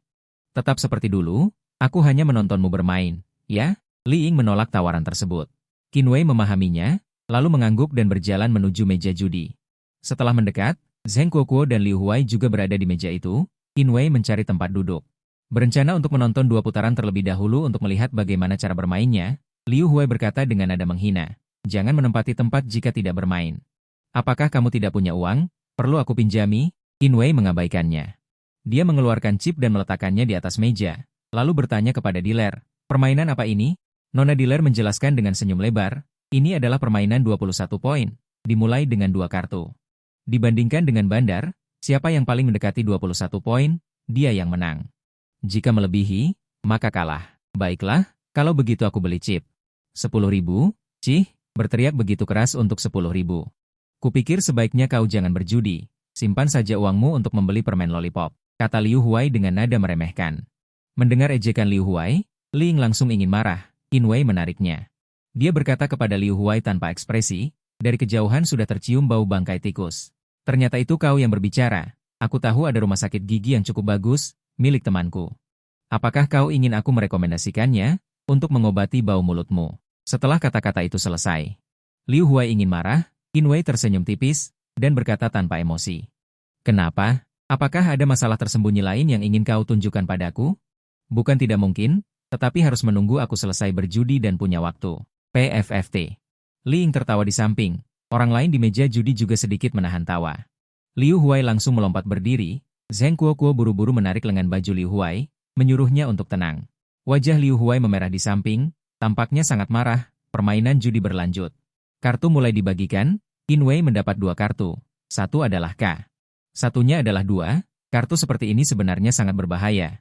Jika terlalu kecil harus terus meminta kartu. Mau yang besar, langsung meledak. Qin Wei memilih untuk meminta kartu. Dibuka ternyata angka 9, pas menjadi 21. Kemudian tinggal menunggu pembukaan kartu. Setelah itu, Nona Higuan membuka kartu, 20 poin. Selain Qin Wei, yang lain dimakan oleh bandar. Tetapi yang 1:1 seperti ini. Hanya bisa dibilang bermain untuk menghabiskan waktu. Di ronde kedua, Qin Wei memasang taruhan 100.000. Kali ini Liu Huai menjadi pintar dan tidak bersuara. Bibirnya tidak sehebat orang lain, jadi lebih baik tidak memprovokasi. Kartu Qin Wei adalah 9 dan 6, hanya 15 poin. Qin Wei memutuskan untuk menambah 1 kartu, hasilnya datang Qi, kalah. langsung menembus 21 poin. Suara Liu Huai muncul lagi di samping, mengira menang sekali. Lalu berpikir untuk menang banyak, akhirnya kalahkan? Orang sepertimu, sebanyak apapun tidak akan cukup untuk kalah. Qin Wei merasa cara bermain seperti ini tidak terlalu menarik. Menarik Li Ying untuk bangun dan berkata, "Ayo pergi, ini tidak seru." Dan ada tikus mati di sini, baunya membuat orang tidak nyaman. Li Ying dengan patuh ikut bangun. Qin Wei dan Li Ying datang ke tempat bermain dadu dan duduk. Ada banyak meja bermain dadu di sini. Jadi tidak akan ada orang yang berdesakan di mana-mana. Saat ini Liu Huai dan Zheng Kuo juga ikut datang. "Kamu pergi kemana?" "Aku akan mengikuti ke sana. Orang bodoh sepertimu, kemanapun pergi pasti kalah. Mengikuti kamu bisa menghasilkan uang." Liu Huai berkata dengan bangga. Kali ini Qin Wei tidak menghiraukannya. Dalam hati dia berkata, "Sistem, aku ingin menggunakan pakaian tembus pandang." Ding berhasil menggunakan pakaian tembus pandang. Sisa waktu tembus pandang adalah 23 jam 59 menit 59 detik. Detik berikutnya, mata Qin Wei memancarkan cahaya keemasan samar. Qin Wei melihat sekeliling. Bisa melihat lapisan dalam pakaian dalam yang dipakai orang. Jika lebih fokus, pakaian dalamnya pun bisa dilihat. Benar-benar kemampuan yang bagus. Berbalik melihat Li Ying, di dalamnya ada setelan rendah hitam. Kedua kelinci putih itu tertekan hingga hampir keluar. Wah, tidak menyangka Li Ying begitu berisi. Selama ini dia berpakaian sangat konservatif, tidak berkerah bulat, ia berkerah tinggi, pakaian yang dipakai juga tampak besar. Selama ini tidak terlihat tubuh bagusnya. Bahkan gaun hari ini juga termasuk konservatif, dan yang di dalamnya terlihat agak kecil. "Kamu memencet kelinci putih sampai kesakitan." Li Ying menatap Qin Wei dengan bingung. "Ada apa denganmu?" Qin Wei buru-buru mengalihkan pandangannya dan menggelengkan kepalanya. Kemudian, dia melihat ke meja judi, tidak curang, datang ke kasino. "Apa gunanya kalau begitu?" Ding Croupier yang mengocok dadu menyilangkan tangannya. Lalu membukanya, taruhan ditutup. 4, 5, 6. Besar. Qin Wei datang saat akan dibuka. Tidak terpikirkan. Croupier mulai mengocok dadu. Setelah selesai dikocok, taruhan bisa dipasang. Qin Wei menggunakan mata tembus pandangnya untuk melihat ke dalam cangkir dadu. Ternyata 3 angka 4, triple. Kemudian dia ingin langsung memasang taruhan. "Cepat pasang. Kamu pasang besar atau kecil? Aku harus melindungimu. Jangan sampai aku ikut sial karena kesombonganmu. Aku ingin menghasilkan uang." Suara Liu Huai tepat waktu menghentikan niat Qin Wei untuk langsung memasang triple. Qin Wei berpikir sejenak. Lalu memasang 100.000 untuk besar. Kemudian yang lain juga secara bertahap memasang chip mereka. Sebelum isyarat Croupier untuk menutup taruhan. Qin Wei memasang lagi 200.000 untuk 3 angka 4. "Qin Wei, jangan-jangan kamu benar-benar tidak bisa bermain? Triple saja berani dipasang. Tunggu saja sampai kalah telak." Hahaha. Liu Huai tertawa dengan gembira. "Saudaraku, tebakanmu untuk triple ini sepertinya tidak mungkin. Coba lihat, ada berapa orang di meja ini yang memasang triple." Pria di sampingnya menggelengkan kepala dan menasihati. Qin Wei mengangkat bahu. "Tidak apa-apa, iseng saja." Ding. 3 angka 4, triple. Sekelilingnya gempar. Namun, lebih banyak suara makian. Bagaimana mungkin? Triple yang sangat sulit keluar bisa keluar juga. Seluruh tempat itu mulai gaduh. Qin Wei menyeringai, untung sedikit, 6 juta. Liu Huai saat ini menatap 3 angka 4 di atas meja dengan wajah pucat, merasa sangat menyilaukan yang belum pernah dia rasakan sebelumnya. Untung sedikit, keberuntungan kita bagus. Main satu putaran lagi, Qin Wei menoleh dan berkata kepada Li Ying. Li Ying tersenyum tipis. "Terserah kamu. Jika kamu ingin bermain, berapa putaran pun boleh." "Sok keren. Bukankah itu hanya keberuntungan sekali saja? Kalau berani, main terus. Lihat seberapa banyak keberuntungan bisa kamu dapatkan." Liu Huai mencibir. Putaran kedua, mulai. Croupier menekan tombol di samping cangkir dadu, di dalamnya terdengar gemerincing. Qin Wei berpikir sejenak. Kilatan emas melintas di matanya, dan Nona Diler menunggu suara di dalam cangkir dadu berhenti, lalu membuat gerakan melempar dadu. "Silakan bertaruh." Begitu kata-kata itu diucapkan, berbagai macam taruhan mulai dipasang. Namun, sebagian besar terfokus pada besar dan kecil. Peluang leopard sangat kecil, kecuali untuk beberapa orang yang panas kepala dan bertaruh sembarangan. Biasanya tidak ada yang membeli leopard. "Saya bertaruh besar, 2 juta." Setelah Liu Huai bertaruh, dia melirik Qin Wei dengan provokatif. Qin Wei memilih untuk mengabaikan orang bodoh ini. Sebelum Nona Diler hendak membuat isyarat menutup taruhan, Qin Wei sekali lagi menaruh semua chipnya. Ke leopard 3 angka 4, semua orang tercengang, masih membeli 3 angka 4? Orang ini mungkin bodoh. Peluang 2 leopard berturut-turut memang ada, tetapi peluang 2 leopard berturut-turut dengan kesamaan yang sama belum pernah terjadi sebelumnya. Ini bahkan lebih kecil dari membeli lotre kesejahteraan. Peluangnya, hahaha, idiot. Satu putaran 3 angka 4 leopard, dan Anda ingin datang berturut-turut? Lihat penampilan miskin barang-barang kios pinggir jalan Anda. Liu Huai tertawa terbahak-bahak, dia tidak tahu idiot mana yang baru saja kehilangan uang. Siapa yang berteriak di sini? Li Ying membalas dari samping. Liu Huai mendengus dingin. Dia tidak pandai berdebat dengan wanita. Ding ding ding, taruhan ditutup. Di bawah tatapan penuh harap semua orang, Nona Dealer perlahan membuka cangkir dadu, 3 angka 4 leopard. Seketika seluruh tempat menjadi sunyi, dan kemudian berbagai macam suara makian terdengar lagi. 3 angka 4 berturut-turut 2 kali. Peluang apa ini? Apakah kasino curang? Sial, apakah mereka curang dan menipu kita? Bahkan ada orang yang ingin mengambil kembali chip mereka. Semuanya, tenanglah. Seseorang keluar dari kerumunan, dengan beberapa penjaga keamanan di sisinya. Saya adalah penanggung jawab kasino. Nama keluarga saya Dong, nama saya Du Chuan.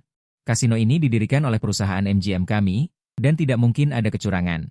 Jika Anda tidak percaya pada Dong, Anda dapat mengirim perwakilan untuk memeriksa kami. Meja dadu dan peralatan kami, kata Du Chuan. Lalu mengapa ada 2 leopard? Jika peluang seperti ini bukan kecurangan, Dong, bagaimana situasi seperti ini bisa terjadi? Seorang pria botak berteriak keras di samping. Ini hanya bisa dikatakan sebagai masalah probabilitas, saya juga sudah mengatakannya. Dengan suara keras Du Chuan, orang-orang di sekitarnya perlahan menarik tangan mereka yang hendak merebut chip. Semua orang tahu bahwa kecurangan dalam hal semacam ini tidak menghasilkan banyak uang. Mereka hanya menonton untuk meramaikan suasana. Ingin mendapatkan kembali modal mereka sendiri, tindakan mereka tampak tidak membuat keributan. Mereka hanya mengumpulkan dan kembali. Baru saja melihat situasinya tidak baik, buru-buru menarik Li Yin untuk mundur. Tidak masalah jika aku terburu-buru. Jangan sampai Li Yin terburu-buru. Karena tidak ada masalah, bisakah kita mengembalikannya? Xing Wei dengan susah payah masuk dan berkata, dia adalah pemenang besar dalam gelombang ini, menggabungkan semua yang ada di atas meja. Tidak ada begitu banyak chip. Berbalik untuk melihat Du Chuan mengerti. Tuan ini memiliki lebih banyak chip, Du Chuan memang seorang penanggung jawab. Hadiah untuk kamar hotel dapat membuat orang tetap berada di jalur panjangnya. Lagi pula, bagi penjudi, dimanapun berjudi sama saja, apalagi menginap gratis. Nama keluarga saya adalah Qin, nama saya Wei. Oke, Tuan Qin, ketika Anda pergi ke MGM nanti, cukup sebutkan nama Anda. Semoga Anda bersenang-senang. Du Chuan pun pergi. Qin Wei sudah cukup bermain, hendak pergi bersama Li Yin, melihat Liu Huai yang wajahnya pucat pasi. Tuan muda Liu, kalah lagi? Zeze, apakah masih ada chip? Mau pinjam sedikit? Qin Wei, tidak perlu merasa bangga. Berani tidak ikut denganku? Hanya kita berdua yang bertaruh. Liu Huai berteriak dengan marah, judi batu. Qin Wei menatap Li Yin dengan bingung. Li Yin menjelaskan. Judi batu adalah judi batu giok, sama seperti kasino ini, juga di bawah naungan MGM. Permainan judi biasa relatif sulit untuk menarik minat beberapa orang kaya dengan nilai kekayaan yang tinggi. Orang-orang itu lebih suka pergi ke judi batu. Setelah mendengar ini, mata Qin Wei langsung berbinar. Aku ingin tahu apakah mata tembus pandang bisa melihat menembus batu. Ayo pergi, tidak ada salahnya untuk melihat-lihat. Qin Wei menjilat sudut mulutnya. Area judi batu, area tersebut dibagi lagi menjadi beberapa bagian area. Setiap area diletakkan. Beberapa orang menggunakan kaca pembesar untuk mengamati, ada juga area penjelasan khusus. Peralatan seperti mesin pemotong dan roda gerinda ditempatkan. Li Yin, batu-batu di tanah itu adalah batu judi? Qin Wei belum pernah melihatnya, jadi dia bertanya. Ya, itu dia. Li Yin mengangguk. Qin Wei mengangkat jaring dan melihat batu-batu ini, ingin melihat apakah mata tembus pandang bisa melihat dengan jelas bagian dalamnya. Kilasan cahaya keemasan melintas di matanya, terlihat bahwa tumpukan batu ini tidak ada yang istimewa. Mungkinkah mata tembus pandang tidak berguna? Qin Wei dengan ragu berjalan ke area lain, lalu melihat sebuah batu. Memancarkan cahaya hijau, tapi ukurannya relatif kecil, terlihat agak kecil. Jika tidak diperhatikan dengan seksama, Anda tidak akan menyadarinya. Kemudian dia melihat yang berikutnya, cahaya hijaunya lebih terang. Saat mata Qin Wei baru saja berputar, dia melihat cahaya keemasan yang lebih terang melintas di mata Qin Wei. Tiba-tiba seluruh bagian dalam batu itu muncul di mata, di bawah lapisan kulit batu setebal 2 jari, terbungkus bubuk seukuran telur ayam. Apakah Qin Wei berani bertaruh denganku untuk melihat batu siapa yang lebih berharga? Liu Huai berkata dengan niat buruk, taruhannya apa? Qin Wei bertanya tanpa menoleh. Bertaruh 10 juta, ditambah barang yang keluar dari pertaruhan. Tentu saja, jika kamu tidak punya uang. Kamu bisa menulis surat utang dan mengecap sidik jari. Liu Huai mencibir. Aku baru saja menghasilkan 200 juta di luar sana. Kalau 10 juta, masih bisa dikumpulkan. Tapi apakah kamu punya? Jangan hanya berteriak. Berpikir bahwa Anda akan menang? Qin Wei berkata sambil tersenyum. Nilai perusahaanku saat ini 20 juta. Saham perusahaanku juga bisa digunakan sebagai taruhan, kata Zheng Guoguo. Mendengar ini, mata Qin Wei menjadi lebih dingin. Perusahaanmu? Qin Wei berkata dengan dingin. Maaf, aku hanya menerima uang tunai sekarang. Aset yang disebut itu, aku tidak menerimanya. Zheng Guoguo mendengus. Jika kalian berdua tidak keberatan, aku juga tidak sabar untuk berpartisipasi, kata Du Chuan sambil tersenyum. Alangkah baiknya jika manajer Du menjadi notaris. Tetapi seseorang mengusulkan taruhan. Tetapi tidak bisa mengeluarkannya. Sepertinya dia tidak bisa bertaruh, kata Qin Wei. Tidak apa-apa, Tuan Qin tidak menginginkan aset, kami Migao bisa menginginkannya. Namun, perlu waktu untuk memverifikasi nilainya. Du Chuan tersenyum tipis.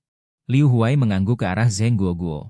Kita bisa pergi untuk memverifikasi nilainya, tetapi Anda juga harus mengeluarkan taruhan. Mari kita lihat. Aku akan memberikan taruhan ini. Ini adalah kartu hitam Huahang. Anda bisa mengambilnya untuk diperiksa. Ling mengeluarkan sebuah kartu dari tasnya. Memberikan kepada Du Chuan, saya percaya pada Nona Li. Du Chuan tersenyum dan mengembalikan kartu hitam itu. Mengembalikan kepada Li Ying, kemudian Zheng Guoguo dan Du Chuan pergi memverifikasi nilai aset. Sambil menunggu, Qin Wei dan Li Ying pergi melihat-lihat. Qin Wei membuka mata tembus pandangnya. Melihat satu persatu, melihat lebih dari 30 batu, tetapi tidak ada cahaya. Ekspresi kecewa di wajahnya. Peluang batu judi ini menghasilkan hijau terlalu rendah. Saat ini, seorang pria parubaya di sebelahnya berkata, saudara kecil, area ini adalah bahan mentah judi penuh. Area di seberang adalah bahan mentah judi setengah. Di sana pada dasarnya sudah hijau, hanya berjudi berapa banyak hijau yang bisa keluar. Qin Wei mendengar ini dan mengangkat kepalanya, melihat bahwa ada lebih banyak orang di seberang, bahkan dari kejauhan. Dia bisa melihat cahaya. Apa bedanya? Qin Wei bertanya. Dia masih tidak tahu apa-apa tentang ini. Dia belum pernah melihatnya sebelumnya. Bahan mentah dibagi menjadi 3 jenis. Satu adalah bahan mentah judi penuh, satu adalah bahan mentah judi setengah, dan satu adalah bahan mentah terbuka. Bahan mentah judi penuh adalah tumpukan di tanah ini. Setelah digali dari lubang tambang, belum dipotong atau digosok. Bahan mentah judi setengah adalah jenis di seberang. Para pedagang bahan mentah itu, atau orang-orang di lubang tambang. Untuk menjual bahan mentah dengan harga yang lebih tinggi, mereka akan memilih beberapa batu judi dengan penampilan yang baik untuk dipotong. Atau gosok tepinya. Jika bisa menghasilkan hijau, itu akan naik banyak. Membuka jendela, dan bahan mentah terbuka adalah batu giok yang telah sepenuhnya dipecahkan. Tetapi belum diproses. Qin Wei mengangguk, lalu melambaikan tangannya kepada pria parubaya itu. Terima kasih banyak atas bantuannya. Bukan masalah besar, ini hanya pengetahuan umum saja. Tetapi saudara kecil, berani berjudi 1 miliar dengan orang lain tanpa tahu apa-apa, sangat berani. Pria parubaya itu tertawa. Dia berada di dekatnya ketika mereka membuat kesepakatan judi tadi. Qin Wei tersenyum dan tidak menjelaskan. Kemudian mereka berdua datang ke area bahan mentah judi setengah. Memang setiap batu memancarkan cahaya. Hanya saja beberapa lebih terang dan beberapa lebih redup. Saat ini, Du Chuan membawa Zheng Guoguo. Tuan Qin, kami telah memverifikasi nilainya. Meskipun tidak setinggi yang dikatakan Nona Zheng, tetapi itu cukup untuk taruhan. Qin Wei mengangguk. Kalau begitu mari kita mulai memilih batu. Oke. Batas waktu untuk memilih batu adalah 1 jam. Jika tidak memilih batu dalam 1 jam, itu dianggap kalah. Semoga sukses semuanya. Du Chuan tersenyum, lalu kedua belah pihak mulai memilih batu. Terlihat Liu Huai langsung menuju ke area bahan setengah jadi. Mengambil sepotong batu dan membayarnya. Setelah Liu Huai menghabiskan 3 juta untuk membeli batu itu, dia dengan percaya diri menghadap Zheng Guoguo. Kita pasti menang. Qin Wei tidak akan pernah menyangka bahwa kumpulan batu ini sebenarnya adalah dijual oleh keluarga kami. Uang dari penjualan batu adalah yang tertinggi nilainya di seluruh tempat. Kali ini aku akan memenangkan semua uang Qin Wei, dan membuat Qin Wei jatuh lagi, kata Liu Huai dengan kejam. Qin Wei menggunakan keterampilan tembus pandang, melihat batu yang dipilih Liu Huai, memang batu itu yang paling bersinar di area bahan setengah jadi. Tidak mungkin menang di area bahan setengah jadi, hanya bisa melihat apakah ada batu yang bisa membalikan keadaan di area bahan jadi. Qin Wei merenung, lalu Qin Wei dan Li Ying kembali ke area bahan jadi. Li Ying juga membawa batu dan melihat kemana-mana. Dia juga tidak mengerti, hanya merasa batu mana yang cantik. Halus, tidak banyak lubang, lalu mengambilnya dan melihat-lihat. Qin Wei secara tidak sengaja menyapu batu seukuran kepala manusia di tangan Li Ying. Yang menarik perhatiannya adalah seberkas cahaya merah. Penampilannya terlihat relatif halus, tidak banyak tekstur, mungkin hanya batu ini di seluruh tempat. Yang bisa bersaing dengan Liu Huai, Xiao Ying, apakah kamu menyukai batu ini? Qin Wei bertanya dengan lembut. Lebih enak dilihat daripada yang lain, dan terasa lebih enak di tangan, tapi judi batu seharusnya bukan. Pilih saja yang bagus, kamu saja yang memilih, kata Li Ying sambil mengangguk. Yang ini saja, Aku percaya kamu adalah dewi keberuntunganku. Berapa harga batu ini? Qin Wei bertanya kepada staf. Halo, Tuan, batu ini harganya 300.000. Staf menjawab dengan sopan, batu-batu ini semuanya diberi harga yang jelas, tidak seperti tempat judi batu lainnya. Bisa ditawar, jadi hanya bisa membayar dengan patuh, setelah membayar. Kemudian membawa batu itu ke area pemotongan batu, di area pemotongan batu, batu Liu Huai. Sedang dijelaskan oleh seorang ahli yang menggambar garis, Du Chuan berjalan mendekat setelah melihat Qin Wei dan berkata, Tuan Qin sudah memilih batu, sekarang potong dulu batu Tuan Liu ini, setelah selesai giliran Anda. Tidak terburu-buru, lihat dulu Tuan Muda Liu, kata Qin Wei sambil tersenyum. Zheng Guoguo bertanya kepada Qin Wei dengan bingung, apakah kamu kenal ayah Liu Huai? Apakah kamu kenal ayah Liu Huai? Tidak kenal. Qin Wei tidak melihat jawaban Zheng Guoguo. Lalu, mengapa kamu memanggilnya Tuan Muda Liu? Kali ini giliran Qin Wei terkejut, lalu tertarik.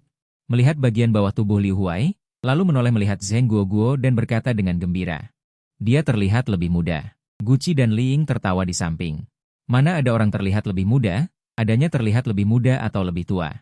Mendengar perkataan ini, Zheng Guoguo tidak lagi menghiraukan mereka berdua. Ini adalah batu Liu Huai. Sudah naik ke mesin dan mulai dijelaskan. 10 menit kemudian. Seseorang berteriak, keluar hijau. Orang-orang berkerumun satu demi satu. Benar-benar giok jenis kaca. Seorang ahli berkata, area judi batu tidak lepas dari saksi ahli. Fungsi utamanya adalah menilai nilai giok yang keluar. Liu Huai dengan hati-hati memegangnya di atas meja. Para ahli berkerumun untuk menilai nilainya. Akhirnya, dinilai.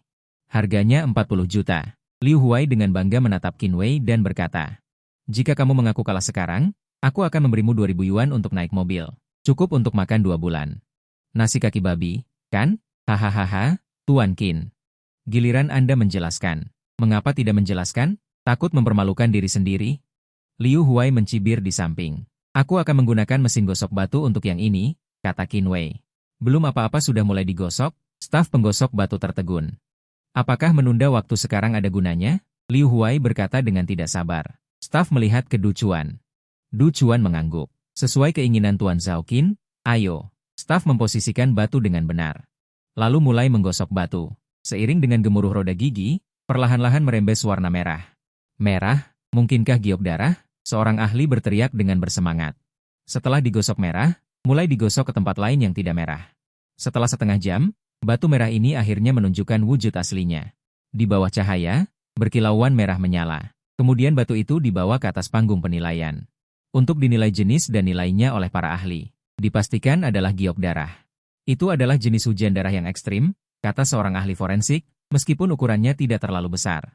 Perkiraan harga juga sudah didapatkan, sekitar 200 juta, kata seorang ahli lainnya sambil mengangguk. Setelah mendengar harganya, wajah Liu Huai menjadi pucat, wajah Zheng Guoguo juga berubah antara hijau dan putih. Qin Wei tersenyum setelah mendengar itu. Kepada Li Ying dia berkata, sudah kubilang kau akan menjadi dewi keberuntunganku. Li Ying cemberut dan tersipu, menjulurkan lidahnya dan berkata, baru sekarang kau mengatakannya. Dulu saat menghindariku, kenapa tidak berpikir begitu? 2 taruhan dimenangkan oleh Tuan Qin. Selamat Tuan Qin, kata Du Chuan sambil tersenyum, tunggu dulu. Liu Huai tiba-tiba bersuara, apakah Tuan Du ingin mengingkari janji? Tidak pernah ada orang yang bisa mengingkari janji dari Michael Bay kita, kata Du Chuan sambil menyipitkan mata. Liu Huai dengan cepat berkata, Manajer Du, jangan salah paham, saya mengakui kekalahan. Ini tergantung pada maksud Tuan Qin, jika Tuan Qin bersedia menerima uangnya 3 hari lagi. Kami juga tidak akan menjadi orang jahat. Du Chuan melihat ke arah Qin Wei, Zheng Guoguo melihat ke arah Qin Wei dan berkata, dulu aku melakukan kesalahan padamu, aku dengan sungguh-sungguh meminta maaf padamu di sini, kuharap kau bisa memberiku kesempatan. Qin Wei tidak bergeming, Zheng Guoguo kemudian melihat ke arah Li Ying, Xiao Ying. Meskipun kita tidak memiliki hubungan darah, bagaimanapun juga kita adalah sepupu yang tumbuh bersama sejak kecil. Bisakah kau membantuku membujuk Qin Wei? Kilatan keraguan melintas di mata Li Ying. Qin Wei tidak ingin membuat Li Ying merasa sulit. Sambil menarik Li Ying keluar, dia berkata sambil berjalan, Manajer Du, ini kuserahkan padamu untuk menanganinya. Jika dalam 3 hari tidak menerima uangnya, aku akan mempertanyakan kalian. Kredibilitas Michael Bay, Zheng Guoguo dan Liu Huai bernapas lega. Liu Huai berkata kepada Zheng Guoguo, tenang saja, aku akan memberitahu ayahku, 100 juta dengan mudah. Bisa dikeluarkan? Kilatan kekecewaan melintas di mata Zheng Guoguo. Mengangguk, Qin Wei dan Li Ying sudah keluar dari area kasino. Tuan Qin, tunggu, Du Chuan mengejar mereka. Apakah ada masalah lain, Manayer Du? Qinwei bertanya dengan bingung, kedua batu giok ini. Bagaimana cara Tuan Qin akan menanganinya? Tanya Du Chuan. Qinwei berpikir sejenak lalu berkata, kamu membuatku bingung, Migaomei kami juga memiliki industri perhiasan elf. Jika Tuan Qin tidak tahu bagaimana menangani kamar mandinya, Anda bisa menjualnya kepada kami. Saya bisa memberikan harga yang diperkirakan oleh ahli penilaian untuk Anda, kata Du Chuan. Kalau begitu tidak masalah, serahkan saja kepada Manayer Du untuk menanganinya, tapi saya punya satu syarat. Saya harap jika bloodbath itu dibuat menjadi kalung di kemudian hari, Anda bisa menjual satu untuk saya. Setelah berpikir sejenak, Qinwei berkata, bisa, saya bisa melakukannya dalam hal ini. Menurut penilaian tadi, bloodbath yang Anda buka harganya 200 juta, Anda memenangkan milik Tuan Liu itu. Kaca itu selalu 40 juta, totalnya 240 juta, seharusnya dalam waktu setengah jam. Akan ditransfer, kata Du Chuan. Tidak masalah, begitulah. Qinwei mengangguk, lalu berjalan keluar dengan Li Ying. Baru saja sampai di pintu. Ponsel Li Ying berdering dari tas tangannya. Halo, ayah, sekarang? Tapi aku sedang di laut, oke, kalau begitu aku akan memberitahu temanku dulu. Qinwei di samping. Memperhatikannya dalam diam. Setelah Li Ying menutup telepon, matanya berkaca-kaca menatap Qinwei dan berkata, aku harus pergi ke Modu, ada urusan mendesak di rumah, mereka menyuruhku untuk kembali. Tidak bisa menemanimu di sini. Qinwei menepuk kepalanya dan tersenyum. Pergilah, aku bisa tidur lebih awal. Tapi bagaimana kamu akan kembali? Naik speedboat? Tidak perlu, kapal ini memiliki helikopter. Khusus digunakan untuk terbang darurat, aku akan terbang kembali ke Shenwan dulu, lalu pergi ke bandara. Li Ying menjelaskan. Qinwei menunjukkan ekspresi mengerti. Kalau begitu pergi, aku akan mengantarmu. Keduanya datang ke landasan helikopter, dan setelah berkomunikasi dengan penanggung jawab, mereka bisa naik. Sebelum naik pesawat, Li Ying bergegas memeluk Qinwei dengan enggan. Baru saja bertemu denganmu, dan harus pergi lagi. Kamu bisa sering bertemu setelah kamu kembali. Sering bertemu. Qinwei tersenyum tipis. Li Ying mendongak dan bertanya. Kamu tidak akan menghilang lagi, kan? Tentu saja tidak, hubungi aku saja setelah kamu kembali. Jika kamu belum kembali, kamu juga bisa menghubungi melalui WeChat, kata Qinwei. Li Ying melepaskan tangannya setelah mendengar ini. Dengan enggan naik helikopter, Qinwei mengirim Li Ying pergi, lalu berencana kembali ke kamar untuk beristirahat. Kamar semula diberikan kepada Feng Yong. Sebelum Li Ying pergi, dia memberikan kartu kamarnya kepada Qinwei. Qinwei sekarang kembali ke kamar Li Ying. Di lorong kamar, Qinwei baru saja mengeluarkan kartu kamar. Tiba-tiba melihat dua pria di ujung lorong, memanggul seorang wanita. Bergegas masuk ke kamar, kesadaran wanita itu sepertinya tidak terlalu jernih. Namun Qinwei tidak berencana ikut campur. Dalam situasi ini, fenomena ini juga sangat umum. Ding, acara terpicu. Nama, Aileen, usia, 25.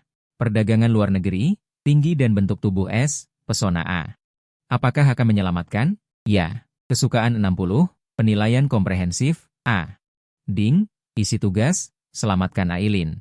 Mungkinkah yang dipanggul tadi adalah Aileen? Jika menyelamatkan, apakah itu berarti dia dipaksa? Tanpa sempat berpikir panjang, Qinwei dengan cepat berjalan menuju kamar itu, menempel di pintu untuk mendengarkan gerakan di dalamnya. Tidak ada suara yang keluar dari dalam. Tiba-tiba gagang pintu bergerak, Qinwei berlari secepat mungkin.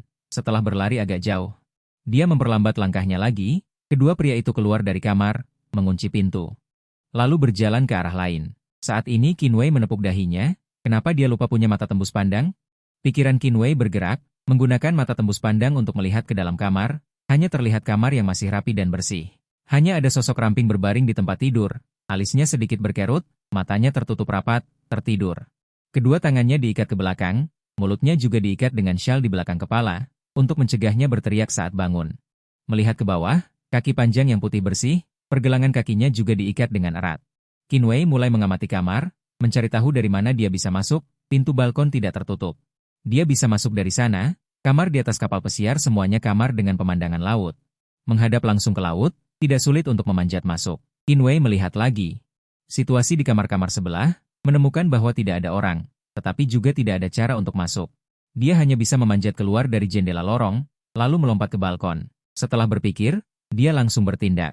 Qinwei berdiri di tepi jendela, membidik tempat, dengan sekuat tenaga melompat. Berdiri di balkon, Qinwei menghela napas, bergumam, setelah makan pil tubuh renyah. Kondisi fisikku meningkat pesat, jika seperti dulu, aku tidak berani bermain seperti ini. Kemudian dia memasuki kamar, Aileen masih berbaring di tempat tidur, Qinwei dengan lembut membelai wajahnya. Menemukan tidak ada reaksi, Qinwei pertama-tama melepaskan tali di tangan dan kaki Aileen. Membantu Aileen berdiri, dan berjalan menuju pintu, baru saja sampai di pintu. Mendengar suara benturan pintu di luar, Qinwei mengaktifkan mata tembus pandangnya untuk melihat keluar. Sepasang pria dan wanita muda, berpelukan dan berciuman di depan pintu, tepat di depan pintu kamar ini. Suara benturan pintu tadi adalah karena kedua orang ini terlalu asyik sehingga tidak bisa berdiri tegak dan menabraknya. Merepotkan, pintuku dihalangi oleh dua orang yang sedang birahi ini. Qinwei menghela napas tak berdaya. Melihat ke ujung lain koridor, ada 3 orang yang berjalan ke arah sini. 2 di antaranya adalah orang yang baru saja mengikat Aileen masuk. Qinwei juga pernah melihat yang lain, yaitu Xiaoling yang baru naik kapal dan meminta ganti kamar, setelah ketiga orang itu melihat pasangan yang berpelukan. Dan berciuman di depan pintu kamar, langkah mereka juga mulai dipercepat, tidak ada waktu untuk berpikir. Qinwei segera mengambil spray dan mengikat Aileen di punggungnya, dari balkon. Melihat kamarnya, terpisah 5 kamar, untungnya jarak antara balkon dan balkon tidak terlalu jauh. Qinwei memanjat keluar dari balkon, melompat turun. Dan dengan cara yang sama, berpindah ke sisi paling ujung, lalu melompat ke balkon lain. Di depan pintu, ketiga orang itu sudah sampai, Xiaoling berdiri di belakang. 2 orang lainnya mendorong pasangan itu menjauh, membuka pintu, lalu memberi jalan. Membiarkan Xiaoling masuk, setelah 2 orang lainnya masuk, mereka menutup pintu dengan santai. Setelah Xiaoling masuk, dia menemukan kamar itu kosong. Awalnya dia pikir, di mana orangnya? Bukankah mereka bilang sudah dibuat pingsan dan diikat? Kedua orang itu dengan cepat mencari di dalam kamar. Kemudian bergegas keluar balkon dan melihat keluar.